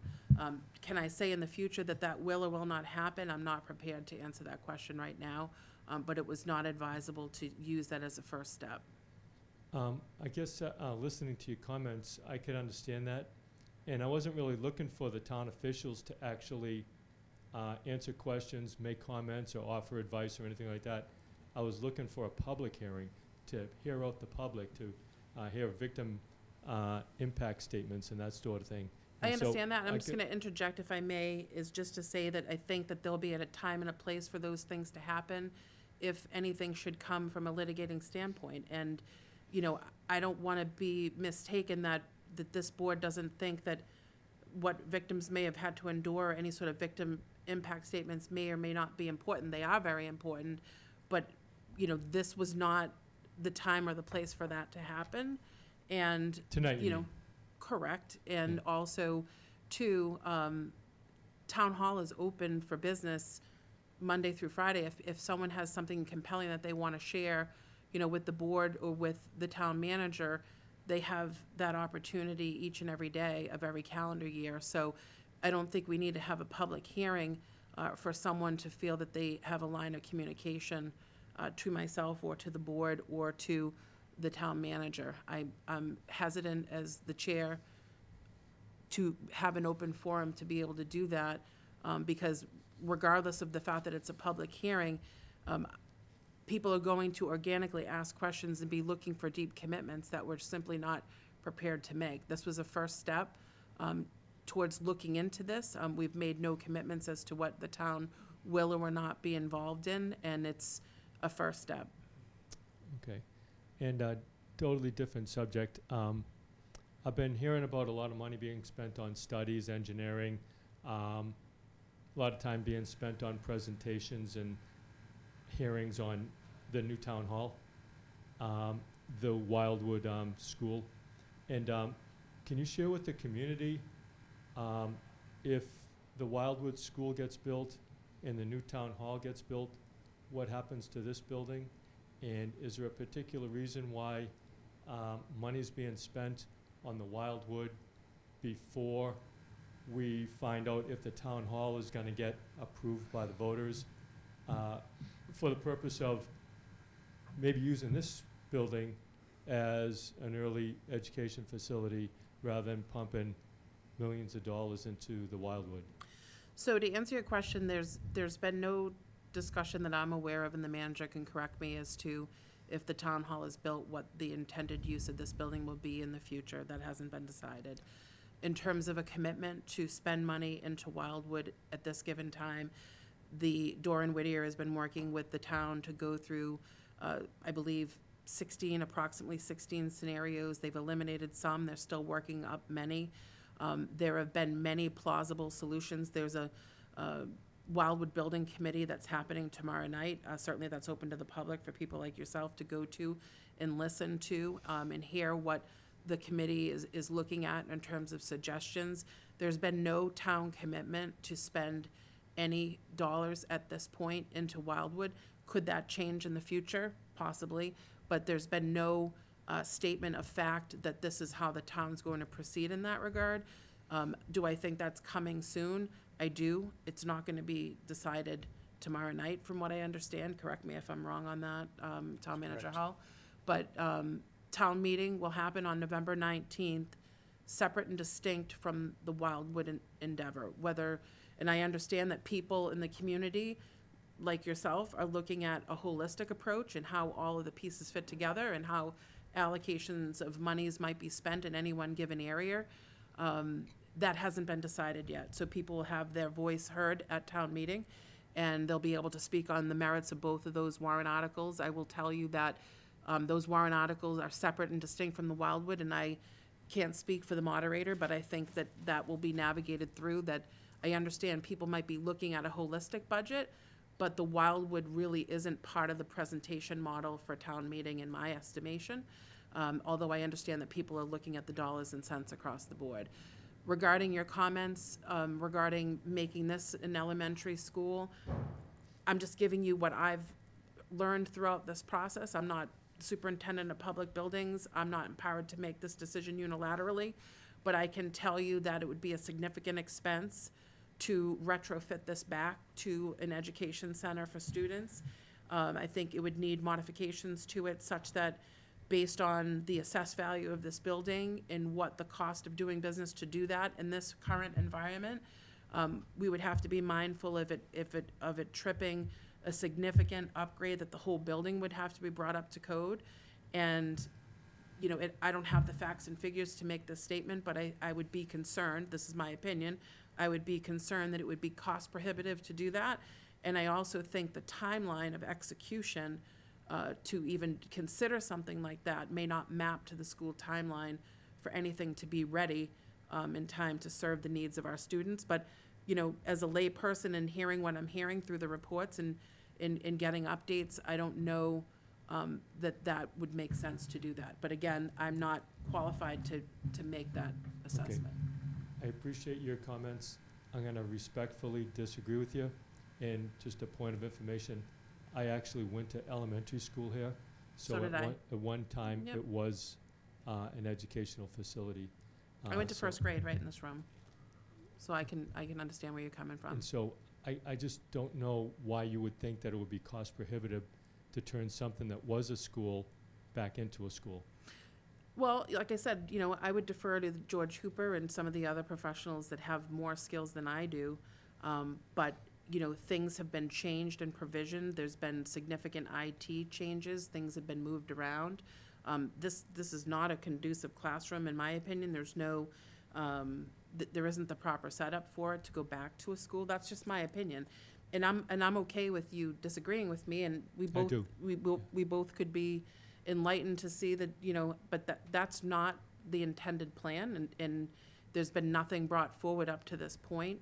And certainly, Jeff, feel free to jump in if you have more intelligence in data than I do on this, but it doesn't appear to be a viable option. No, the Glen Road School is not being considered for accommodation of Wildwood staff and students. And so conceivably, what the voters or the taxpayers could be faced with would be millions of dollars for the Wildwood School, millions of dollars for the new town hall and school administration, and then a vacant building. I wouldn't say that it's going to be vacant. I'm saying that there's no intended purpose, and I would just remind you and others that might be watching that this special town meeting was as a result of prior town meetings where the resident body asked for these projects to be worked up in terms of a new town hall, school admin building, as well as having a new senior center, as well as giving an appropriation for the MSBA project for the Wildwood. So this isn't like just this Board of Selectmen's idea or a town manager's idea or a school superintendent's idea. This was the will of the people being carried out. And, there are forums like tomorrow night, for you to voice your opinions about the Wildwood and what they should consider. That meeting is open to the public. They do have comment period there. You certainly could give feedback. It's okay that we could agree, to disagree on certain things, or I can have my opinion, you can have yours. But ultimately, any big spends on anything are gonna come before a resident body, to approve it. With the exception, of a recommended capital improvement, that may come from the town manager's office to the Board of Selectmen for an investment in a school, like window projects, things like that. But those appropriations happen, at town meeting. So, I think there's a misconception that, people are just spending the town's money, without permission from the governmental body in the assembly that allows for that. Just isn't true. So, Just a point of information. people can have their opinions opposing or for something. That's fine, and that's the beauty of town meeting. You can vote accordingly. Just a point of information, I did attempt to go to the meeting on the Wildwood School, which was held at the Shriners, and there were literally hundreds of people that couldn't get into the meeting, and the meeting was over like that. And so there's probably a lot of people that could offer input. One of the other things that probably should be considered is that there are people out there that are angry. They were told that their taxes were only going to go up the cost of a cup of coffee a day when the high school was built. So now people are being faced with the high school debt still existing, and if the Wildwood goes through, that debt coming on board, and any other projects like the town hall or anything else, just making it difficult for people. So. And I understand, people are, I think that the presentation regarding the high school expense was on point. In terms of people feeling for or against a project rather, they can exercise, their will through the voting process. You seem like you want to add something else. I was just going to note, in terms of, the concern about the debt, certainly the town does have debt. It's not a bad thing to have debt, because it demonstrates to the investment community the town has the ability to invest and reinvest in its buildings. So, if the town had no debt, that would mean that we weren't doing anything to our buildings, and I think there would be a lot of clamor from the public as to why we're not building new high schools and new middle schools and new safety buildings. So there's value in having debt, but the other point being that our debt as a percentage of the operating budget is less than 3%. Many communities have debt in the range of 7, 8%, 9%. So I think we're well within, an acceptable range in terms of our debt as a percentage of the operating budget. Okay, thanks for the opportunity. Have a good night. Thank you, you too. Thank you. Okay, so moving on to announcements. Anyone? Want to say Happy Halloween. Coming up, right? Happy Halloween. We want the kids to be safe and the drivers to drive cautiously. Yes, yes, a lot of little people on the road. Yes, absolutely. And before we get into important dates, I'd like to just take it out of order and do the salute to service, and I'd like to turn that over to Selectman Bendel. Thank you, Madam Chair, and on behalf of the board and our residents, tonight we salute Mr. Robert Bob Yetman, who was a Wilmington resident for more than close to 60 years. And after high school, Bob enlisted into the United States Air Force, where he served with honor as a crew chief working on an SF-84 and SF-86 fighter planes during the Korean War. It's during that time that he met the love of his life, Jeanette, through his Jeanette's brother, Ed, who also served in the Air Force with Bob. They moved to Wilmington and raised their family in the early 60s and had a very active role in town. Unfortunately, Bob passed away this past May after a strong, courageous battle with cancer. But we want to salute him and his family for his service to our community and to our country. So to Mr. Yetman, we're thinking about him and his family tonight, and we thank him for his service. Thank you for that. And then before we move into important dates, did anyone have anything under new business? Okay, thank you. So important dates, thank you. Oh, actually, I guess announcements, did we talk? I just wanted to note, I received an email, I believe it was over the weekend, from Frank West, actually it was Friday. Frank West just asking that I announce on his behalf that the troop, Boy Scout Troop 136, is making an effort to support hospitalized veterans on Sunday, October 30th, 11 a.m. to 2 p.m. Friendship Lodge, which is the Masonic Hall, 32 Church Street. They're collecting items including toiletries, winter, and other new clothing, items to support hospitalized veterans. And he notes, we invite you to join us to sign Christmas and holiday cards to support hospitalized veterans. So, in you reading that, Jeff, and I may not be exactly under new business, I just wanted to compliment you and all of the town staff, whether it was library, senior, elderly services, all of the different organizations, police, fire. I'm sure I'm leaving other people out regarding the Welcome to Wilmington ceremony that some of us attended. I know some weren't able to make it for very valid reasons, but I just wanted to say that I felt it was well done. I felt that it was well attended. I thought, it was a great night. So I just thank you and for your team for being there and representing Wilmington so well. So thank you. Under important dates, October 24th through the 28th is early voting, Town Hall Auditorium, 8:30 a.m. to 12:30 p.m. That's this week. October 24th through the 28th is also curbside collection of yard waste. October 24th, this is our Board of Selectmen's meeting. October 25th, Wildwood School Building Committee at the high school large group instruction room, 6 p.m. October 26th, the brush drop-off, Old Main Street, 8 a.m. to 2 p.m. Again on the 29th, brush drop-off, Old Main Street, 9 a.m. to 4 p.m. October 29th, early voting, Town Hall Auditorium, 9 a.m. to 5 p.m. October 30th is the Horribles Parade, beginning at Rotary Park, 4:30 p.m. And then October 31st through November 3rd, early voting, Town Hall Auditorium, 8:30 a.m. to 4:30 p.m. October 31st through November 4th, curbside collection of yard waste. November 2nd, brush drop-off, Old Main Street, 8 a.m. to 2 p.m. November 2nd also is a Town Hall School Administration public forum that takes place here in Room 9, 6 p.m. And then separately, on the same day, at the senior center is a separate forum that runs from 2 p.m. to 4 p.m. Both forums will have information about the 2 projects, the senior center project and the town school admin project.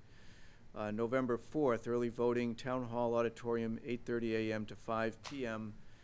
November 5th, brush drop-off, Old Main Street, 9 a.m. to 4 p.m. November 6th, turn the clocks back and change detector batteries. November 6th, Community Open House, Shawshene Tech, 2 p.m. to 4 p.m. November 8th is the state election, polls open 7 a.m. and close at 8 p.m. November 11th, Veterans Day ceremony, Town Common, 11 a.m., town offices are closed. November 14th, Board of Selectmen meeting, Town Hall, Room 9, 7 p.m. November 19th, special town meeting, Wilmington High School Auditorium, the Joanne M. Benton Auditorium, 9 a.m. Thank you. At this time, I would entertain a motion to adjourn the meeting. So moved. Motion been made, seconded. All those in favor? Unanimous. Thank you and good night. Happy Halloween.